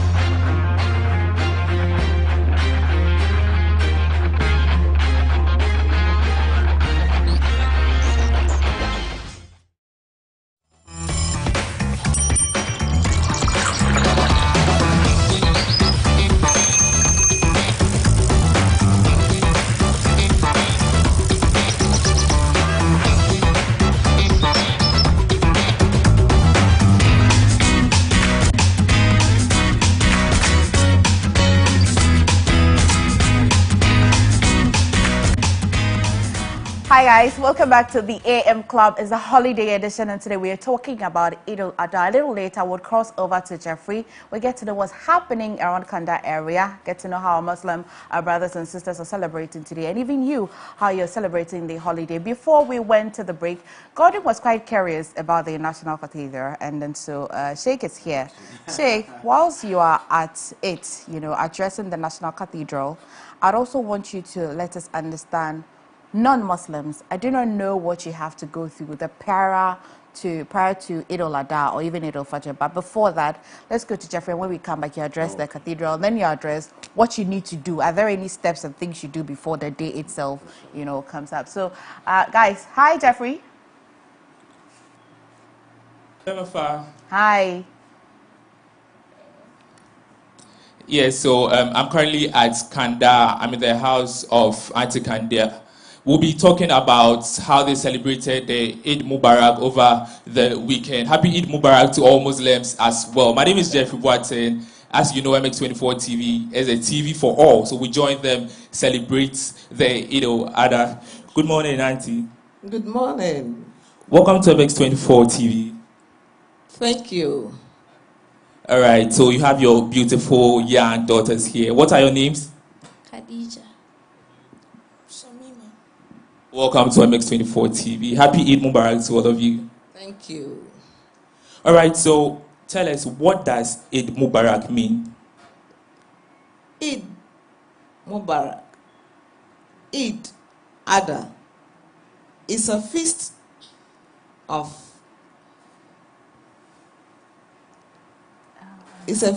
sacrifice that are celebrated by all Muslims all over the world. It's a feast that Ibrahim sacrificed his son, and to show the true faith he had in Islam. He sacrificed the son in honor to glorify God, showing that he has faith and steadfast in his religion. Yeah. That's nice. Thanks for your education. But let's move on to the fun part. How did you celebrate the festival? Wow, it was so fantastic. We had to join our colleagues at the mosque to pray the Eid. After the prayers, we had to visit friends, but because this is the big celebration, you can't move out because you have a lot to do in the house. You come and slaughter and then do the fryings and the thing. So we had to come home to do the cookings. Yes, so that our friends joined us and we did the celebration. We had fun in our homes with the people in the house and around. Yeah. So, Khadija, you are very young, so I'm sure your style of celebration will be different from that of your mom. Tell us, how did you celebrate the festival? Actually, I went out with friends. Can you talk a bit louder? I went out with friends Where did you go? to restaurant. Well, I can see you really enjoy yourself. Hello, big sister. How do you also enjoy the festival? I went out with friends as well to celebrate. Yeah. Wow. But then on the Friday night before Saturday, I realized ladies were applying certain things on their hands. I can see you also have some. What is it? Just to beautify our hands for the celebration. That's all, nothing more. Oh, okay. And then what do you, Mommy, I want you to answer this. What do they use for the drawings on their hands? They have, I don't actually know its name in English, but it's some mixture that they do. Then they'll put it in a poly, then pull it at the tip, and then use it in making the art on the hands. Yes, it is done to grace the occasion, to make, at least to make you feel happy. Yeah, that is it. Okay, so Auntie, can you share your final words? You want to wish any other person happy Eid Mubarak? Yes, I wish all Muslims around the globe a happy Eid Mubarak. My friends, my family, home and abroad, all dear ones, my colleagues in the office, all around the globe, I wish them happy Eid Mubarak. Khadija, I want to wish any of your friends happy Eid Mubarak. I'm wishing all worldwide happy Eid Mubarak. Hello, big sister. I'd like to wish all my friends. Yeah. All right, so I'm wishing each and every one of you a happy Eid Mubarak. My name is Jeffrey Boatin, and I came to you from Kanda. MFI, you can take over from this, please. Thank you, Jeffrey. Come home with some food, please. Okay. Okay, so guys, welcome back. We're back into the studio. So just before we went to Kanda, we're talking to Sheikh, and Sheikh is just about telling us or giving us his comments on the National Cathedral. But most importantly, we'll move on to what you need to know. If you're a Muslim, you're lucky to know what you do prior to the Eid Adha. But you and I would want to learn a thing or two. So please put that together for us. And we thank God. Well, on the part of the National Cathedral, I don't have a problem with it. We have differences. Even some Christians are against it. You know that. And politicians, you know where they stand. And some Muslims, you know, but I'm cool with it. I pray, well, when they say it's a cathedral, who knows? And I mean, I will say this to provoke my beloved Christian brothers, the pastor, what have you. Who knows if God, my prayer is accepted by God. Some 50, 100 years, all Ghanaians become Muslim. It will be a big more for us. Won't Muslim be happy? Christians also are praying. They are also praying all Ghanaians to become Christians. You know that? I don't have a problem with that. And if you all become Christians and we are going to heaven, we thank God. But if you all become Muslims and we are going to heaven, we thank God. So I don't have a problem with even if Ghana coming out with, people are saying that economic wise and what have you. Jesus said you have the poor always. Didn't he say that? Right. Now everybody won't be rich. Is that not it? We have a beautiful mosque in Saudi Arabia. And thank God for the achievements, the national mosque. But the only thing we don't like is when the people are equating. They want to say that it's Ghana government who gave us that. That land, that was a ball. Do they know that? We have maintained it. And it was not given to us because of the one they demolished at Makola. That's never true. Because some people, this is what they said they gave for Makola. I listened to a journalist and he was saying that we were giving that of Abosokan. Abosokan was not that of Ghana government. It was an individual, and I know this for a fact. That is a Lebanese. I want to mention his name. I know his name very well. Something, but I will come later to him. But I know his children, and so that one was given to us, and we have bolded. So I am not against it at all. Beautiful. Sheikh, what I want to know personally, briefly, before you move on to the next, is the essence of it, because he had said that, Prof. Nail had said that we depend too much on smart people and economists and all that to develop our country. So I'm asking, do you think, since we have a national mosque, like you said, do you think having a national cathedral is important to our development? Yes, I believe. If people are saying that we shouldn't even think about God. I've been saying this. I'm a Muslim, and I have no any shred of that about Islam. I pray everybody becomes a Muslim, right? But I always say I've been insisting on that, and people ask me. I go to places And I tell them that Europe, that they are boasting and saying they have developed in what have you.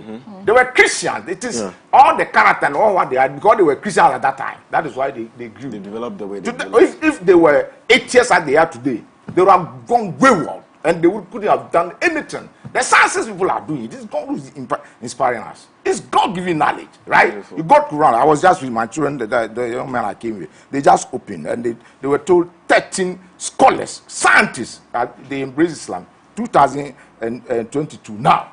13 great men, professors. They are Muslims. Why? They saw the things in the Quran. They said that could not be accidental. Muhammad could not have come out with that from his brain in the 7th century. Right? And so it is God. And Islam tells us a lot of things. What is happening, like you are saying, today what we are seeing, it is the mind of the Almighty God revealed through human beings. And we are doing that. If you have God. And I always say this, Saudi Arabia, they are rich. They pray 5 times a day. And when it is time for prayer, when I went there, my brother, somebody, when we hear Allah Akbar, God is great, God is great, that we were buying. The guy said, thank you, let's go and pray. He stopped.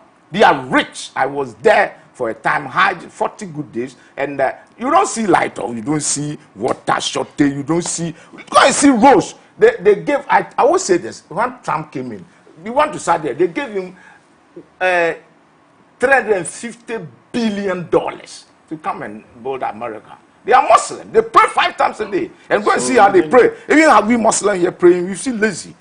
When they are praying, you see them. The seriousness. So religion is essential. Very, very important. If Christians will obey the Bible and do what is right, you have that and it's not bad. They have theaters and they say they want to get places that they go and joke and do concerts and what have you. You are not against them because they are not believers. Is that not it? If they want that and people are building something like a cathedral in the name of the Almighty God, we only pray that they should know the true God that they are worshiping, right? They should worship the Almighty God. And if they have that, people will say that because of economy. And you say we should build roads.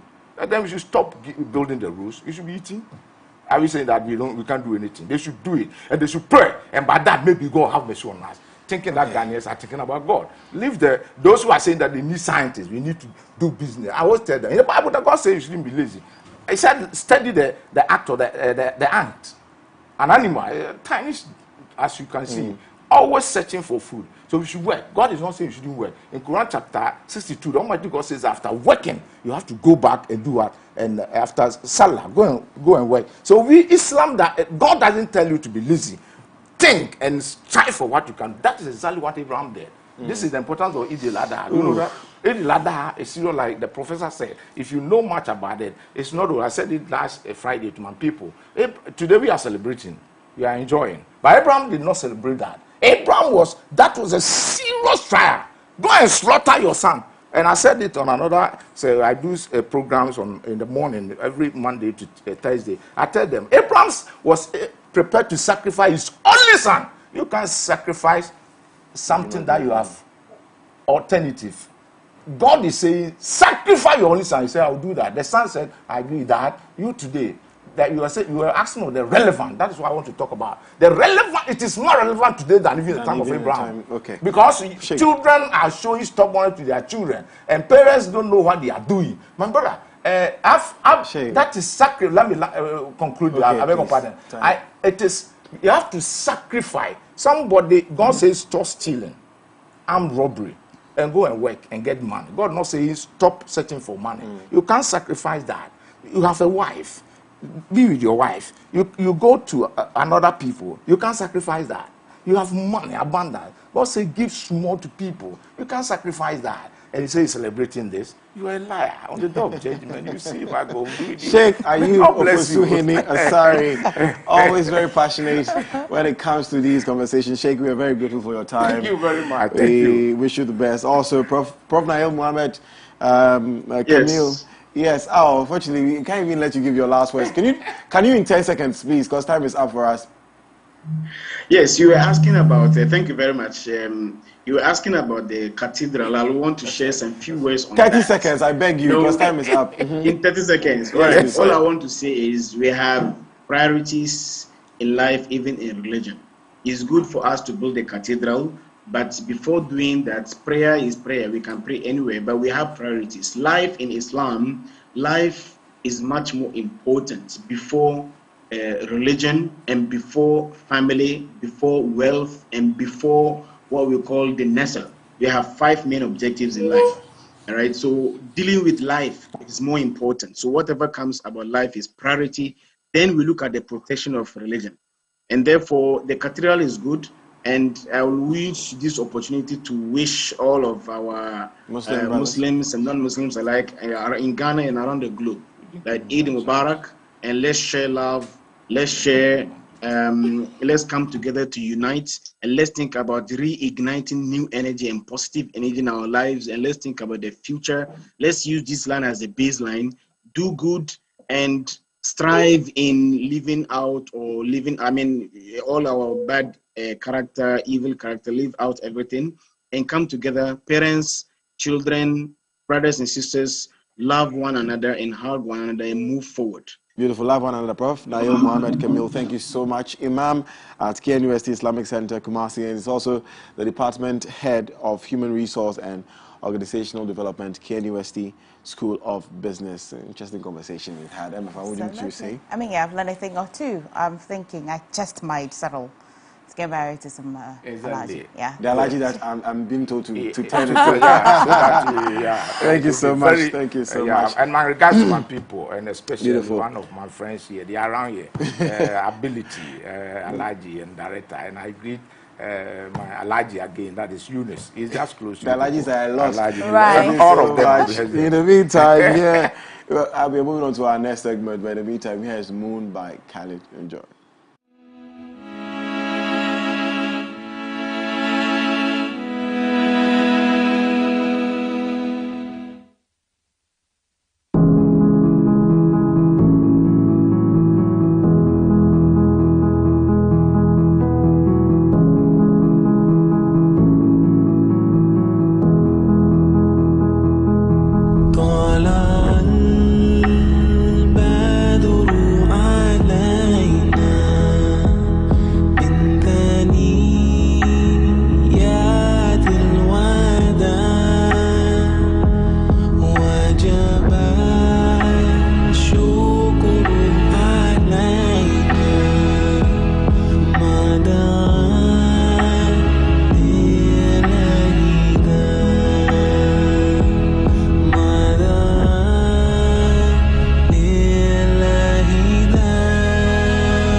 City, they're searching for light. Yeah, Nabi, I will be making it bright now.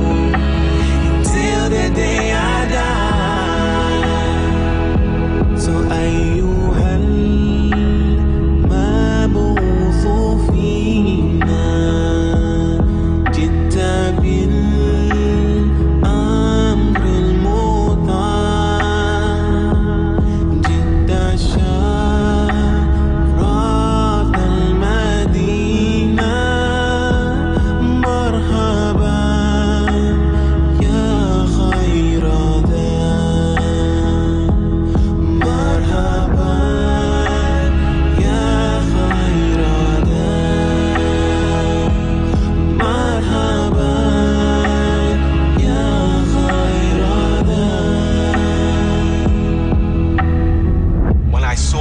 Shining forth in fear, I covered my eyes with my palms, afraid for my sight because of the beauty of his form. So I was scarcely able to look at him at all. The light from his light are drowned in his light, and his face shines out like the sun and the moon in one. Tell me, how can I live a life where I can be right by your side in heaven one day? I pray, cause sometimes I get down and my faith feels so low.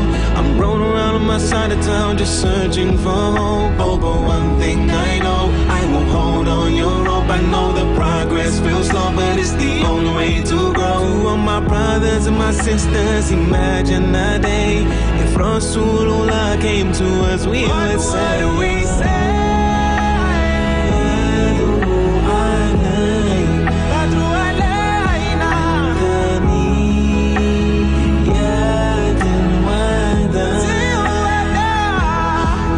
وجبال شكر علينا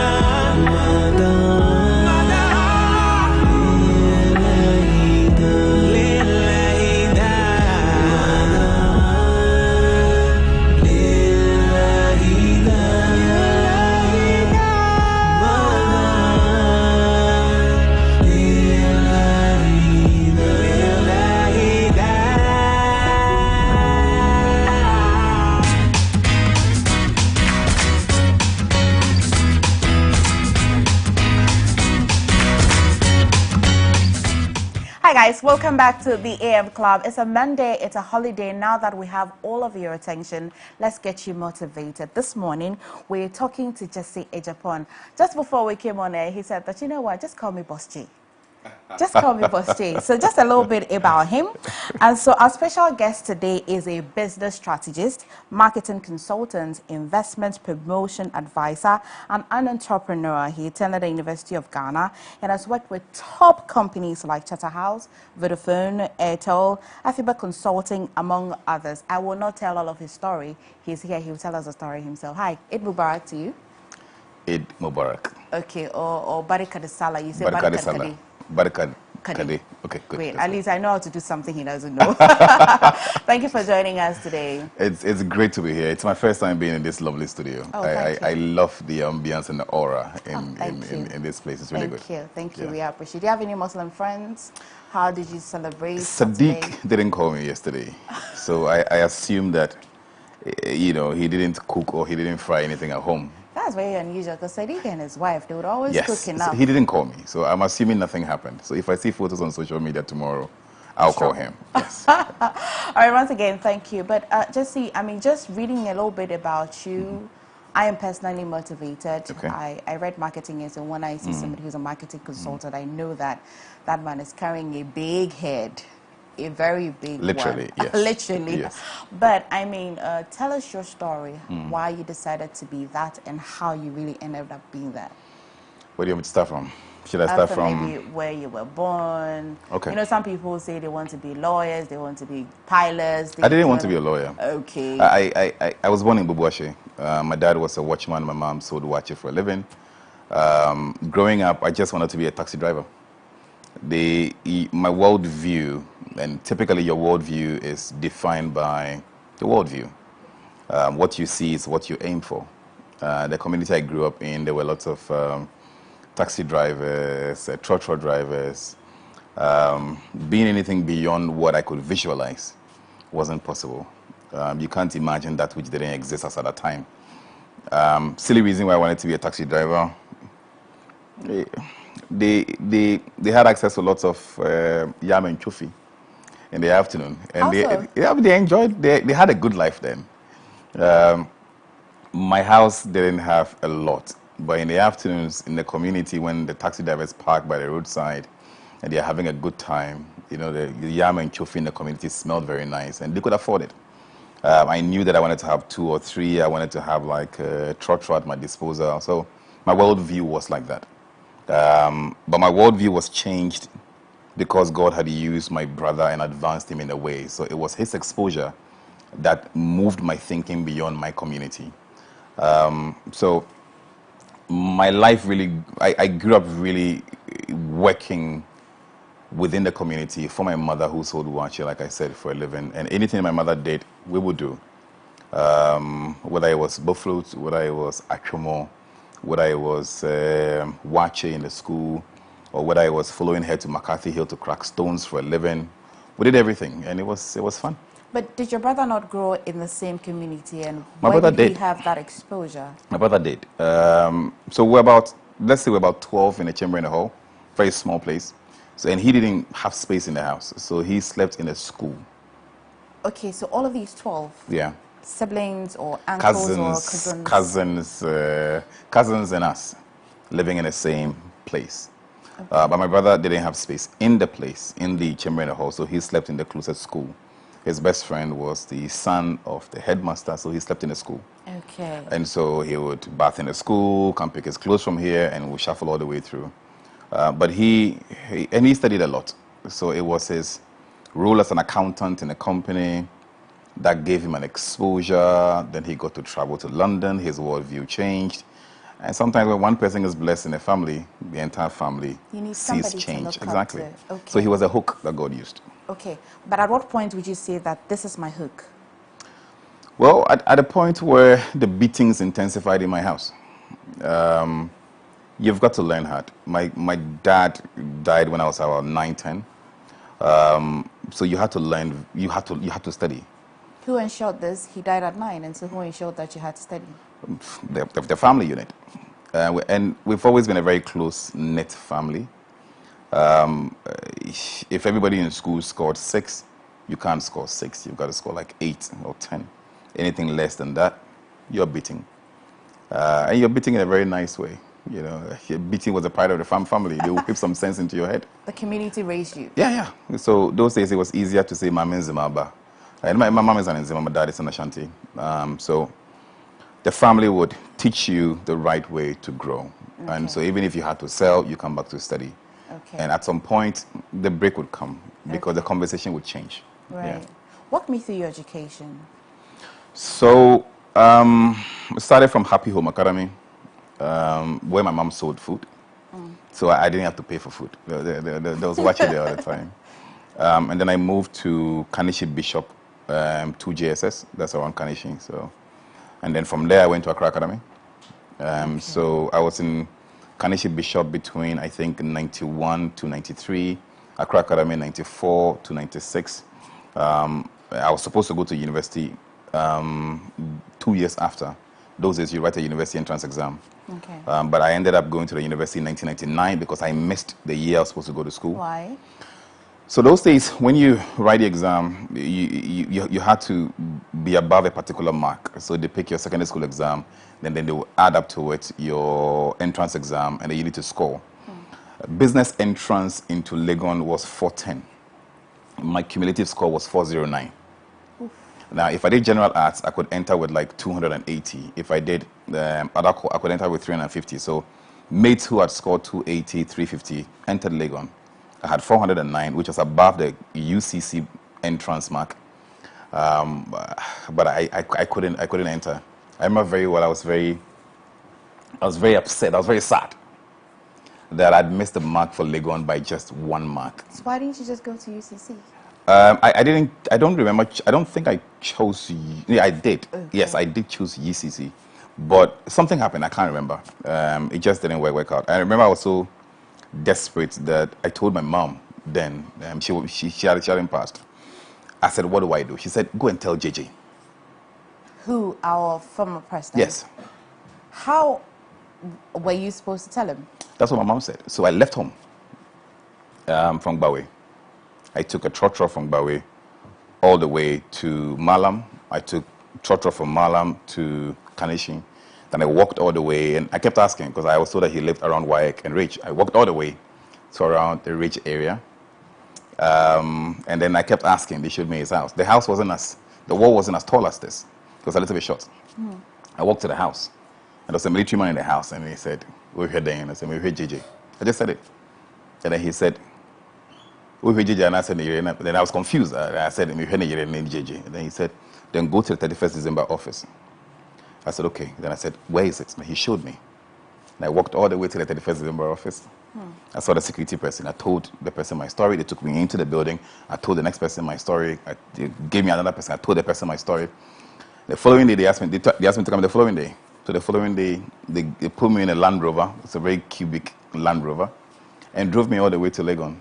Unfortunately, when we went there, registration had passed. But my mom said, go tell JJ. And I did. So I'm saying this because it's important to be able to take a step even if the answer could be no. I'm very curious about the walk between Bawe to Ridge. No, so I took a car from Bawe to Kanishi.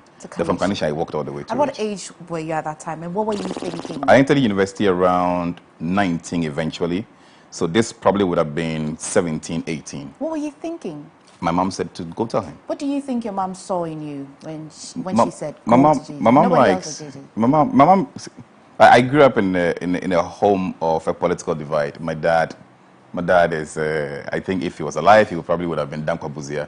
My mom would have been obviously a big fan of Rollins in the NDC. So, but we didn't do politics in my house, except that we understood where their mindsets were. My mom said, "Go tell JJ," because at the back of my mind, Rollins was somebody who got things working. And he had never met Rollins before. He's just seen Rollins on TV, listened to him on radio. But he said, "Kokachiro Mampeyin, Kokachiro." And I left and I went. Wow. And I went to the house. Wow. Wow. I wish my mother would just say, "Go and tell Akufo-Addo." Okay. But life on campus. Yes. Would you say it was easy? It was okay? So what were when your low moments, your high moments? So finally, when I entered Legon, I remember very well. I got my letter. I was very excited. My family and friends put money together. Charles Spencer, Oraka, and the rest of the boys put my money together, and then the fees were paid. Now I had to go to school.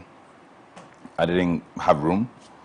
So luckily for me, long story short, I met a friend who came home with me. Her name is Aisha, and then we went straight to campus. Now when I was going, my mom had given me her sugar bread at home, and then the sugar that was tied in a rubber, which was really cool, and then the last Milo, the Milo tin, the under, and then the most important ingredient was the bread. Okay. So she gave me her sugar bread, put everything together. As at that time, my brother's life was like going through like a topsy-turvy. So we went straight to campus. My first week on campus was the most dreadful.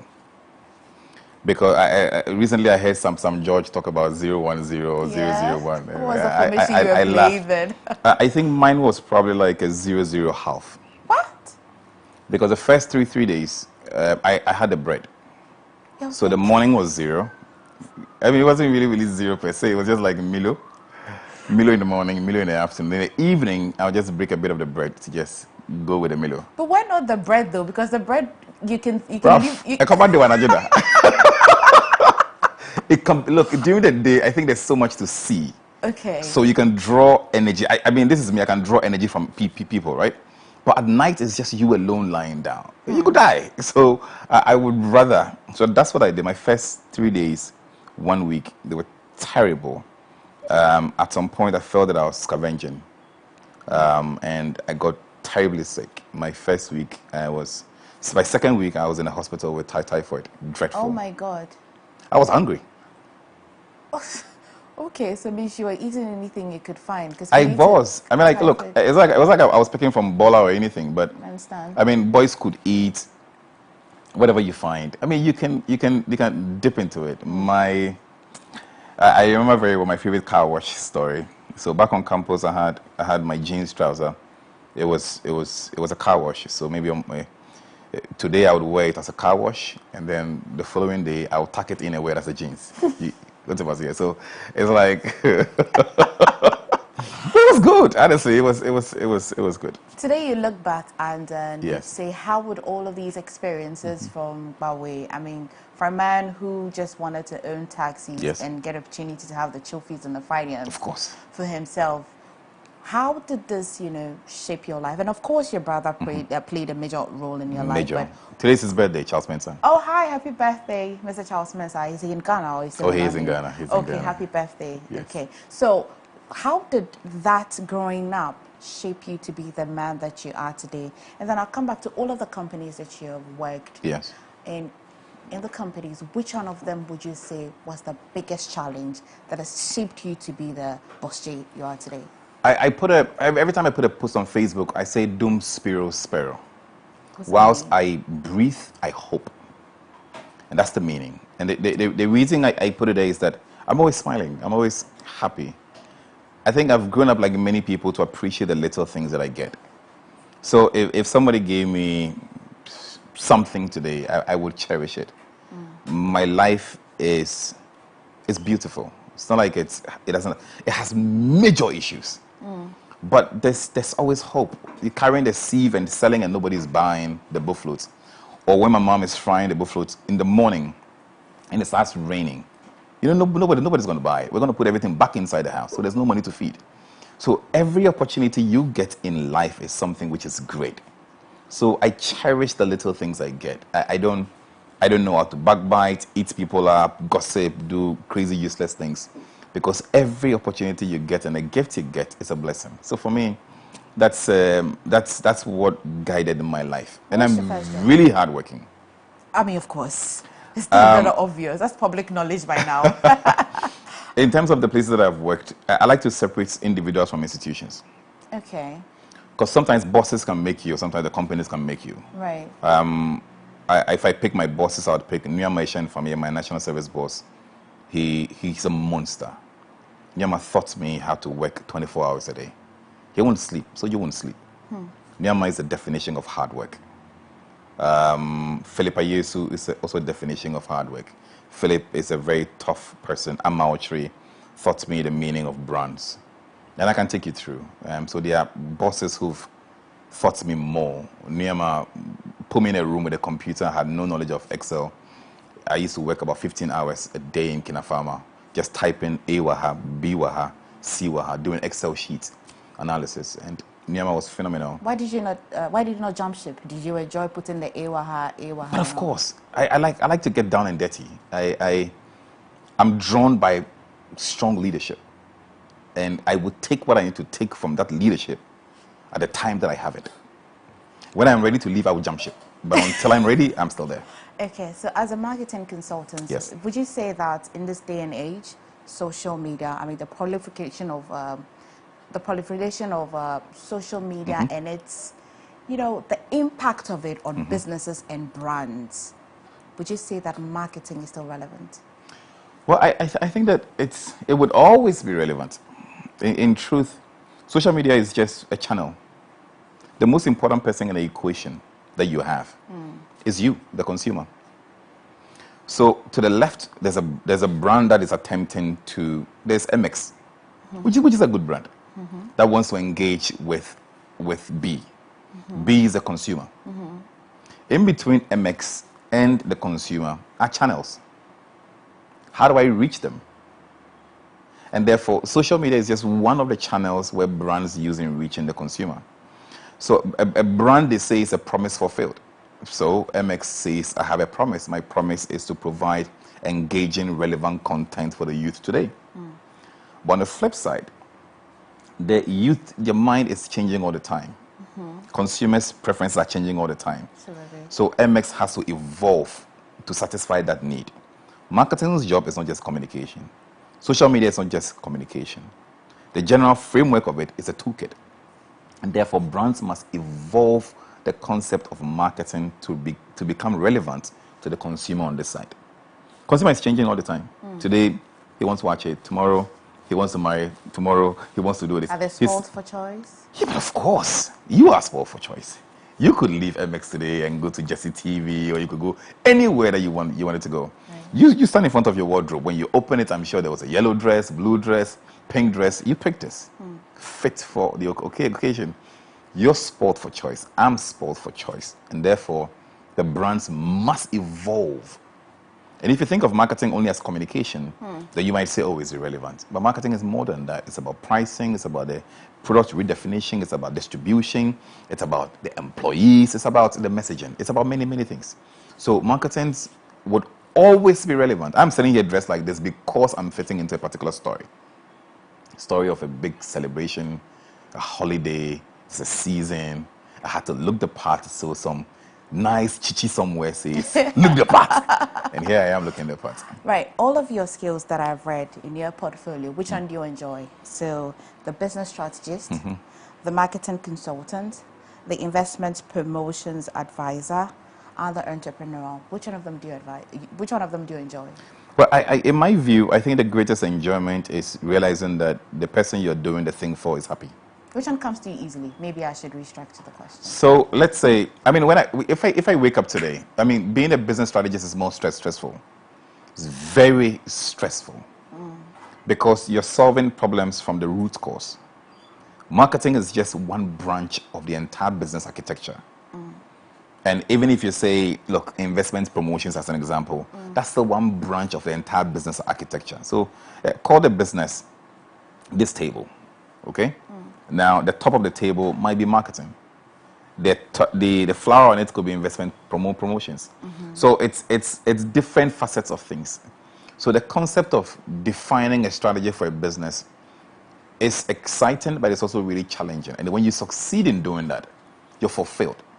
You see, because you're talking about what kind of returns that I get on bringing the changes to MX as an example. So MX, I say, MX, what's your problem? MX says, our problem is A, B, C, D. What do you want to achieve? You want to achieve X, Y, Z. So how do we move from A, B, C, D to X, Y, Z? Part of that line could be marketing. Part of that line is finding investment. Part of that line is finding good people like me and you. Okay. So for me, it's exciting depending on what you're doing. I don't have a particular preference. So I just love all. I have my back up and I feel like I'm talking to Boss Jess because he sounds very much genius. But I'm asking, given the chance, Yes. if you should change something about our country, what would that be? If I could change something about Ghana, what would it be? A lot, actually. I think that... Where would you start from? First, I feel real power of development needs to move to the districts level. Decentralization, you mean? Yes, you see, and this not in theory, but in practice. I think the real power of executive execution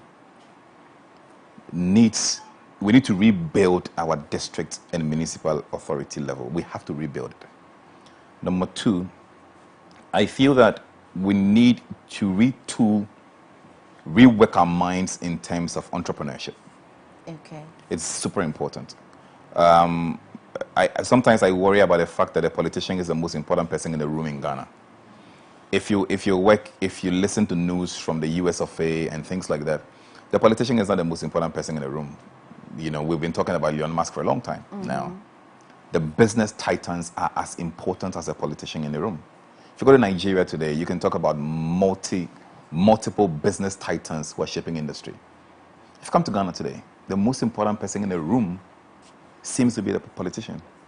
You build a strong business person today, and tomorrow it's politicized and it's crumbling. So if there are three things I could change, first would be retool, re-empower. Development at the district and municipal levels should be strengthened. It should be made coded. And it must exist in a very beautiful way. Okay. Entrepreneurship is very important. We need to build titans. Okay. The politician can be the most important person in the room. Sometime you and I would have some economic conversation, but let's turn it out. Do you have any favorite food, brandy or whiskey? Which one would you have? Since December 31st last year, I haven't had alcohol. Before you were having it, which Oh, one be would fair, you? I'm a black label. I used to be a black label person. Okay, so Yeah. whiskey then. Okay. Favorite food? Plain rice and light soup. I know. Don't give me that face. Don't do that. What kind of feverish kind of food look, is I'm that? Like, telling you. like Look, you're ill, like you just look, came back you from the don't hospital. understand, right? It's the plain rice. Okay, You eat one by one. I'm telling you. What bruh, should be in the light soup? Fish or meat? Goat. Goat's Okay, like goat, soup. that's It's something. like perfect. Like when you scoop the rice from the bowl and the soup is all skinned around the rice and there's some small meat on the side. Interesting balance you have there. Okay, you've got any hobbies? I don't know. I mean, if watching movie was a hobby, yes, and then that's my hobby. Okay, Stoneboy, Shatawale. I'm not giving you a lot of options. I'm just, having you. I like, what's her name?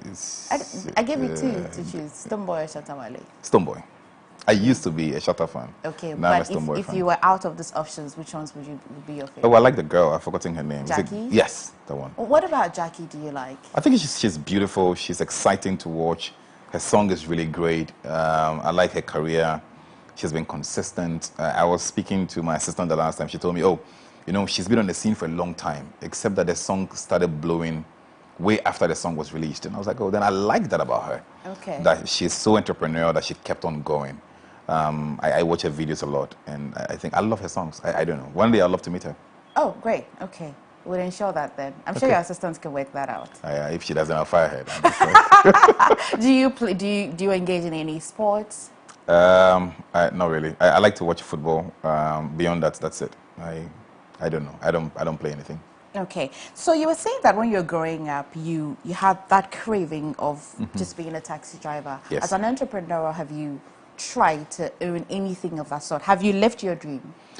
So, there are a couple of ventures that I'm playing in now. I started with a marketing agency, which has evolved over time.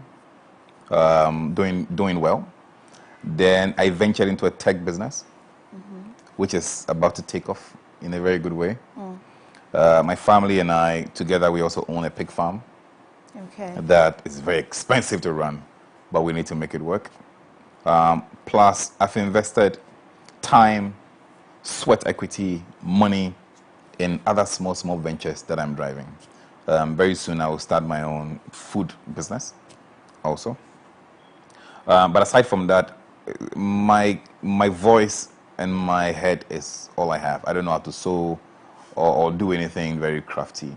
So I'm also happy to be serving on a couple of committees and some boards in Ghana. And that's, I can add my voice to our development process. Okay, so I mean, the issue of unemployment is really, really huge in this country. Yes. As a consultant, as a young person, if I showed up in your office and said that, you know what, I've been trying to get a job, it's been difficult, what would you advise me to do? How can I get a job in this country? How do you get a job? Okay, that's a very straightforward question. The answer is this: find a job. Let me give you an example. At my age, I have a Google alert for jobs in Ghana. You know, Google. You go to Google, you put in settings. You can put a job alert in Google. Something might pop up. Go to LinkedIn. Apply for any job you get. Put a notification on the type of job you're looking for. Put it there. 3, walk up to people and tell them you need a job. Walk to MX. Say you need a job. Tell them what. So you are sent in that question. Yes. Again, I'm saying that you never know if Jesse is looking for somebody. Let me give you an example. 2 weeks ago, I put up a simple post on social media that I was looking for a business development person for my brand. For my brand. People applied. Oh my God, did they know they're coming to work for you? Yeah, I know. Look, I'm complex, I can be pushy, but I'm also fun to work with. Okay. You get what I mean? I mean, I can say it now because I'm looking for that. Look, I was saying to somebody else that you go to church and the church says, look, we're doing a charity work in 2 weeks' time under the name called MX for Help. Stop looking at the big name. Because underneath that, they're looking for volunteers, graphic designers, they're looking for carpenters to probably create woodwork, they're looking for models, ushers. Step up for that. Volunteer. There's always a vacancy somewhere. It's important but until you first. ask, look, this boy who was on social media trending put up a plaque in a very weird way, honestly. It's ingenious, but it's weird.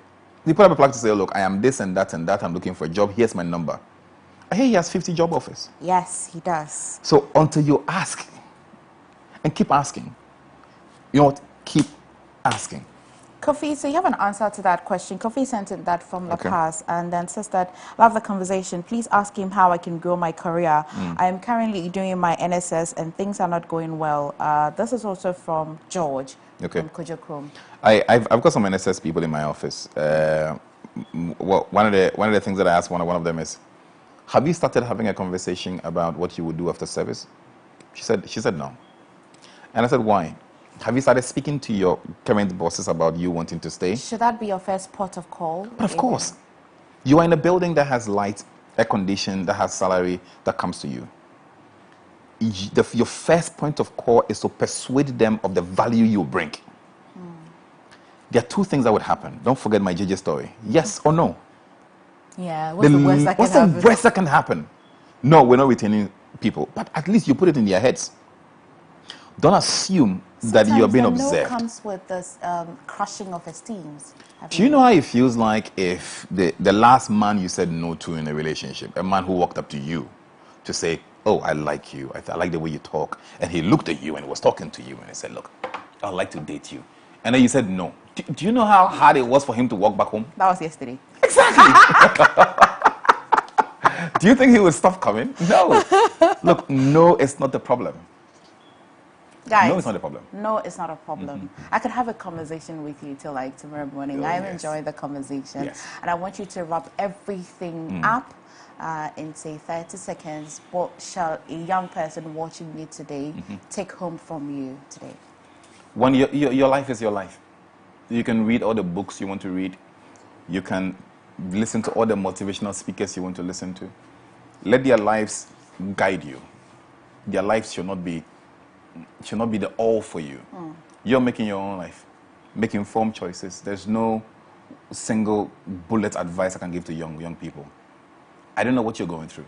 I don't know who's available for you.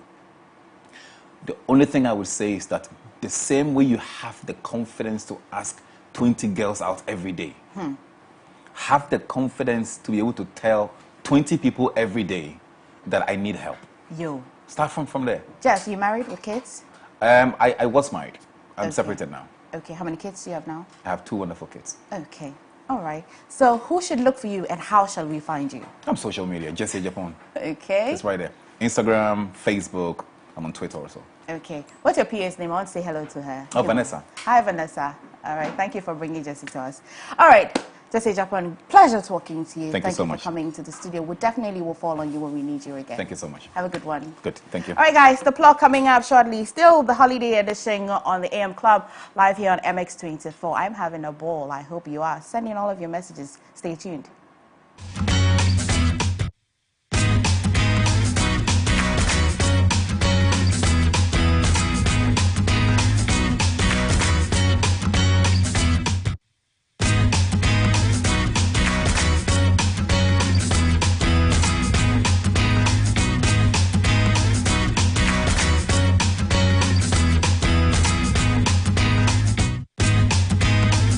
Eat less salt and sugar. High salt and sugar intake can result in high blood pressure, increase the risk of cardiovascular diseases and tooth decay, and make you prone to diabetes. To ensure you're consuming less salt, reduce your salt intake to 5 grams per day, which is equivalent to about 1 tablespoon. Limit the number of sauces, special oils, and other high-sodium condiments you might find in ready meal packets like noodles. As for sugars, in both adults and children, the intake of free sugars should be reduced to less than 10% of the usual intake. This is equal to 50 grams or about 12 teaspoons for an adult. You can reduce your sugar intake by limiting the consumption of sugary snacks, candies, and sugar-sweetened beverages.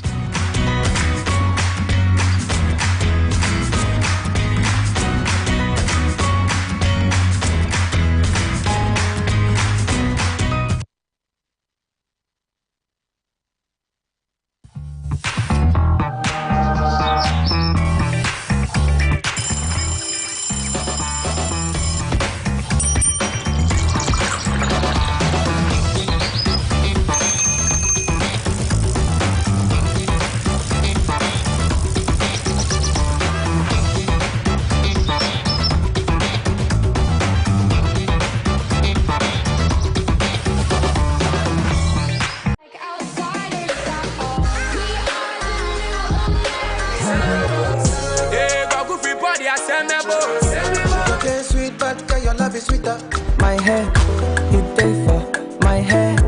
I know fit to reset. The gossip, maybe I was born faithful until the first female suddenly broke a vow. I feel like you can be my baby. What else? I broke now my business. I shall know you go buy to. I hire a permanent fan. Yeah, free cocoa, bingo, yeah, bad things go from a side. No hands, still I can't believe. You know what I mean? I was young, what you expect from me? It is what it is.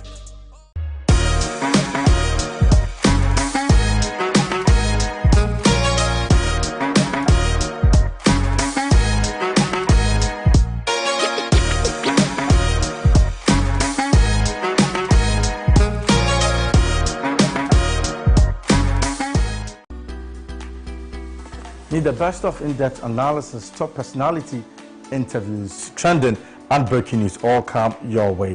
I'll be serving you with football conversation, life-hearted, lifestyle-related conversations, all on Off the Cuff. Join me, Derek Aim, this and every Monday to Friday between 4 and 5 p.m. only on MX24 TV.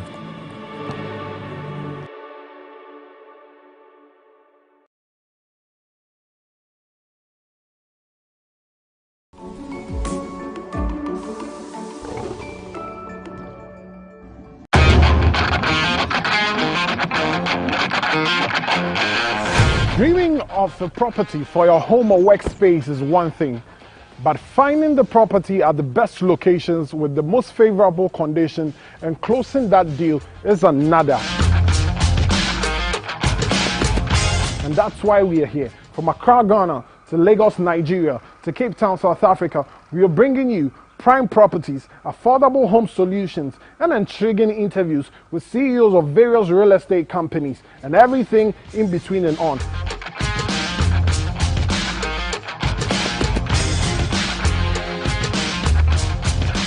My name is Kwesi Otten Desmond, and this is Property Take. Property Take, your gateway to Africa's real estate market. Showing this and every Wednesday, 7:13 p.m. on MX24.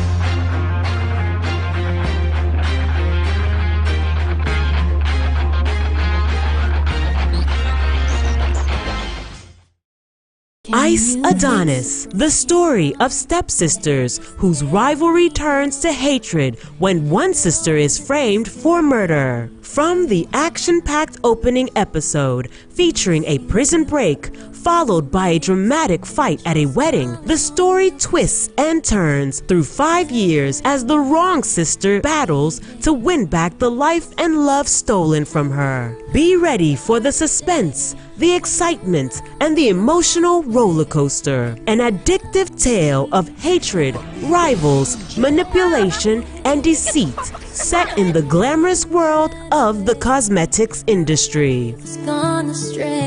Ice Adonis premieres on MX24 this July. For sponsorship and inquiries, call 0243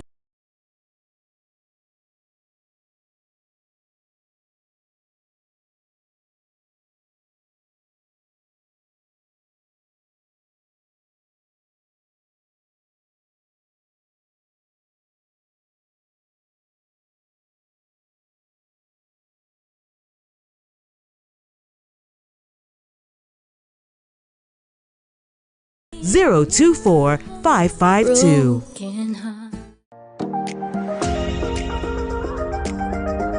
Hi everyone, I'm Catherine from Ghana Made, and welcome to our series called Find Your Way Back, where I'll be interviewing amazing individuals that have moved back to Ghana from the diaspora.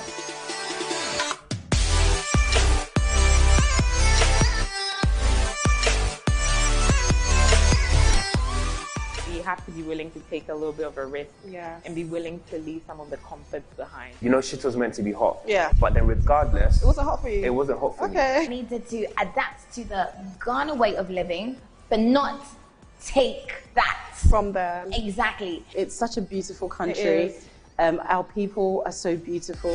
Yeah.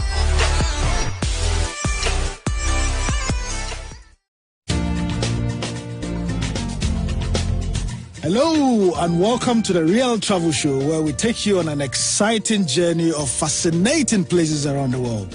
Invite your friends. Be my guest on this weekly journey around the world. Discover the food. Oh yes, my friend. The music, arts, culture, and the magical sights and sounds. The Real Travel Show with me, yours truly, Ras Mubarak. You, my friend, are very welcome.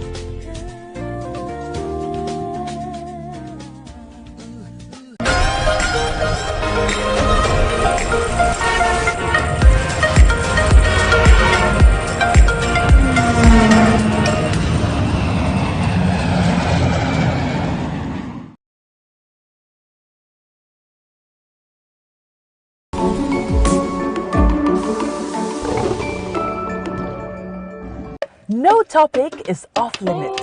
The pain of experiencing a miscarriage is something that can crumple your world. We're talking postpartum bodies and everything in between. And they share their story on their battle with infertility. The touching stories of the African woman rolls before you. I was disappointed in God, in life, in myself. How many losses have you had? After that, we had 4 more. What? I shouted, I said, we lost vision, we lost any sound beyond crying. Our mistakes, advices, regrets, real stories, and more on We Got This Africa. Na Ashakor and her intriguing panel serve you real experiences of the African woman. We Got This Africa, Can you feel over your face? We got this. Can you feel over your face?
All right, guys.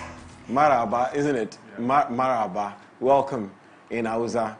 Yeah, I got it. So, guys, Maraba to the AM Club right here on MX24 TV, home of fun, fearless, and factual stuff. We're having so much fun. Amelia, MFA sitting over there, and Alaji. I need a name, guys. Give me a name. I haven't gotten one. What do I look like?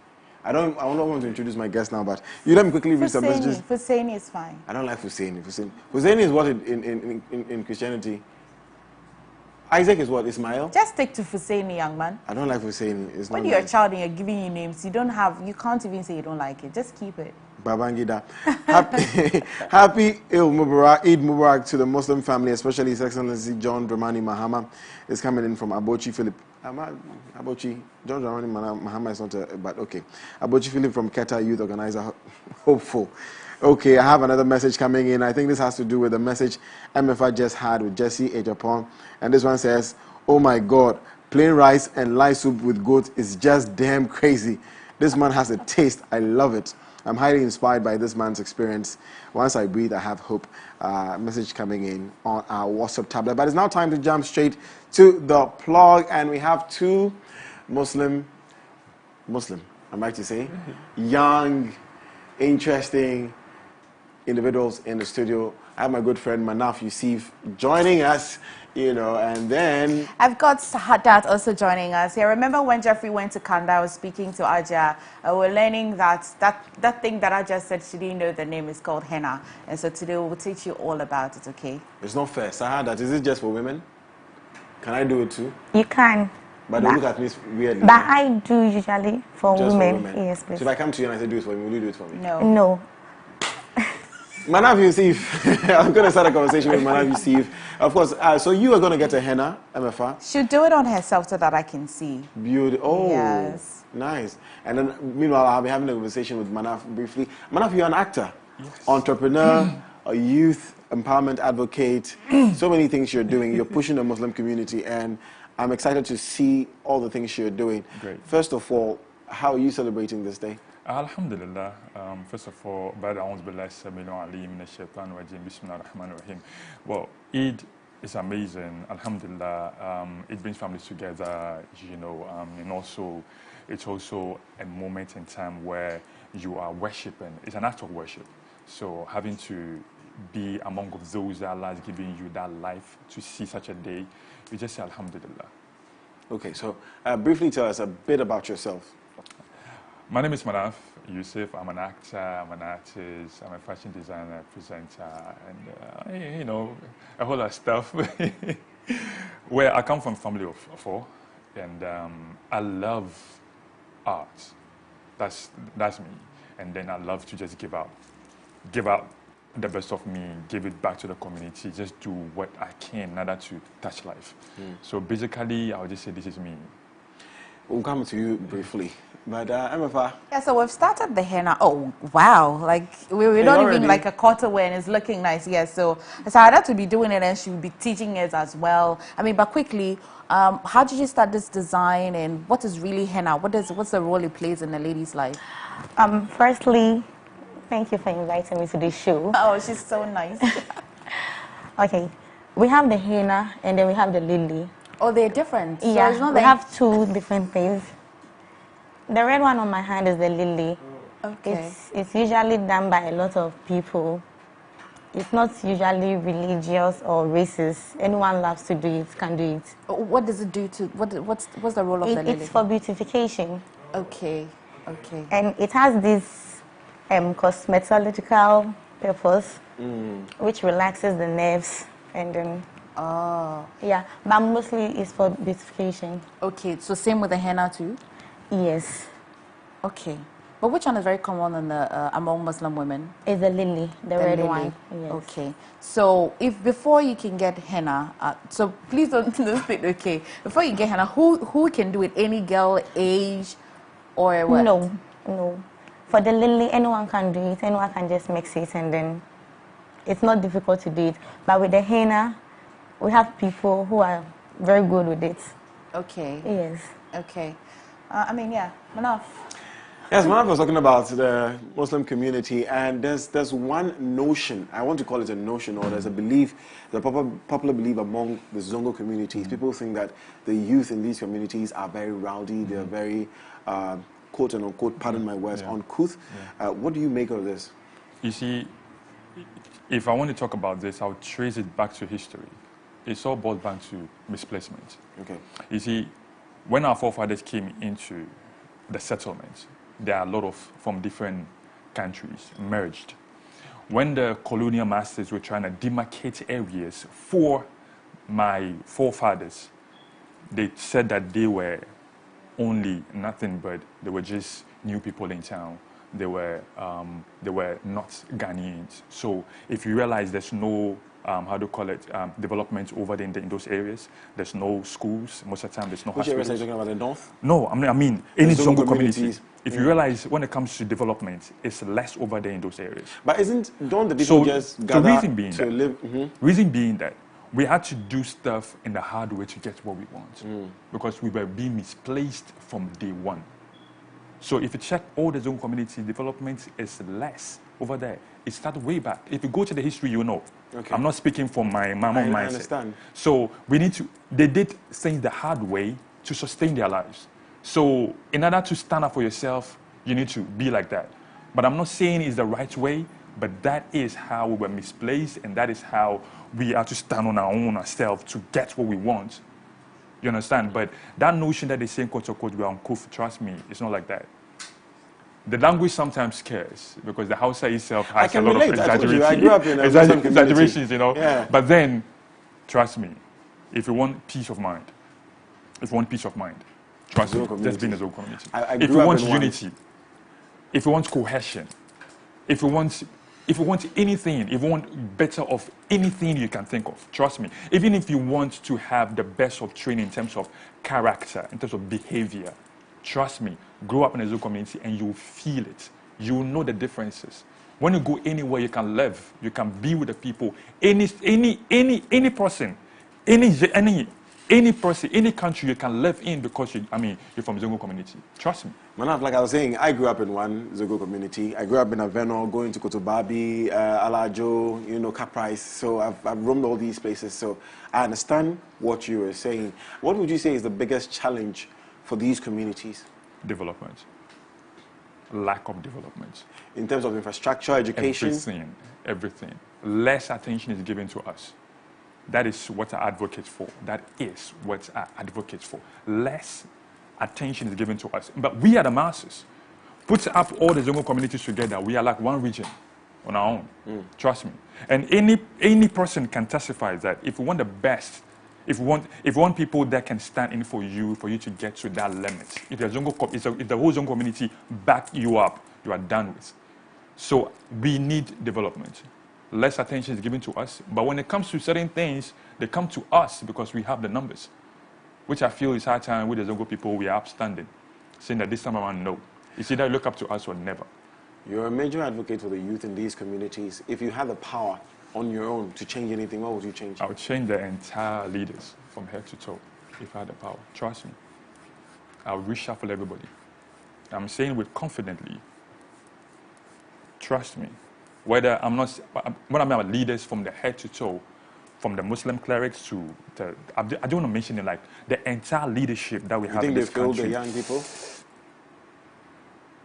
young people? Okay. I reserve my comment.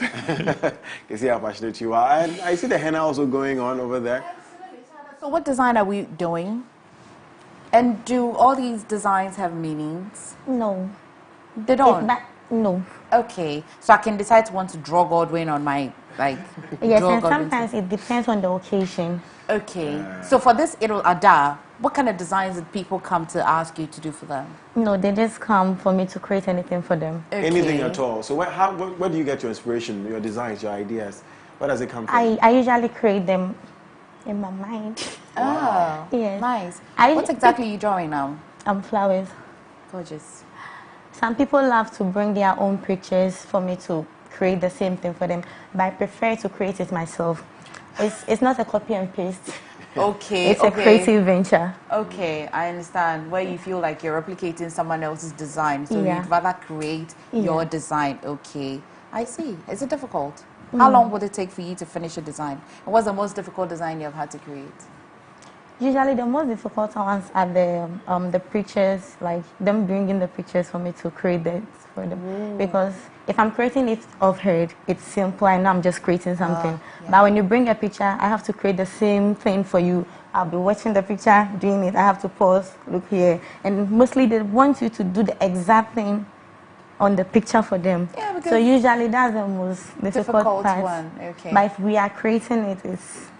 Is there any special meaning to the Muslim brides who get this during their marriage ceremony? The henna or the lily. Do they do the two? Can you do the two on that day, or You which one can. is common? Usually the lily is the most important one. For the bride. Yes. When you are getting ready to get married, the preparation, going to town, you stress a lot. Okay. So some don't even sleep. And the lily has this medicinal purpose of relaxing the nerves. So usually before getting married, you could see that the person is stressed, very stressed. But on the wedding day, she comes out very differently, even without the makeup. Is this to mean that if I'm not Muslim, I can choose to do lily? Yes. Okay. There are no limitations to Madam. There's no limitation to it.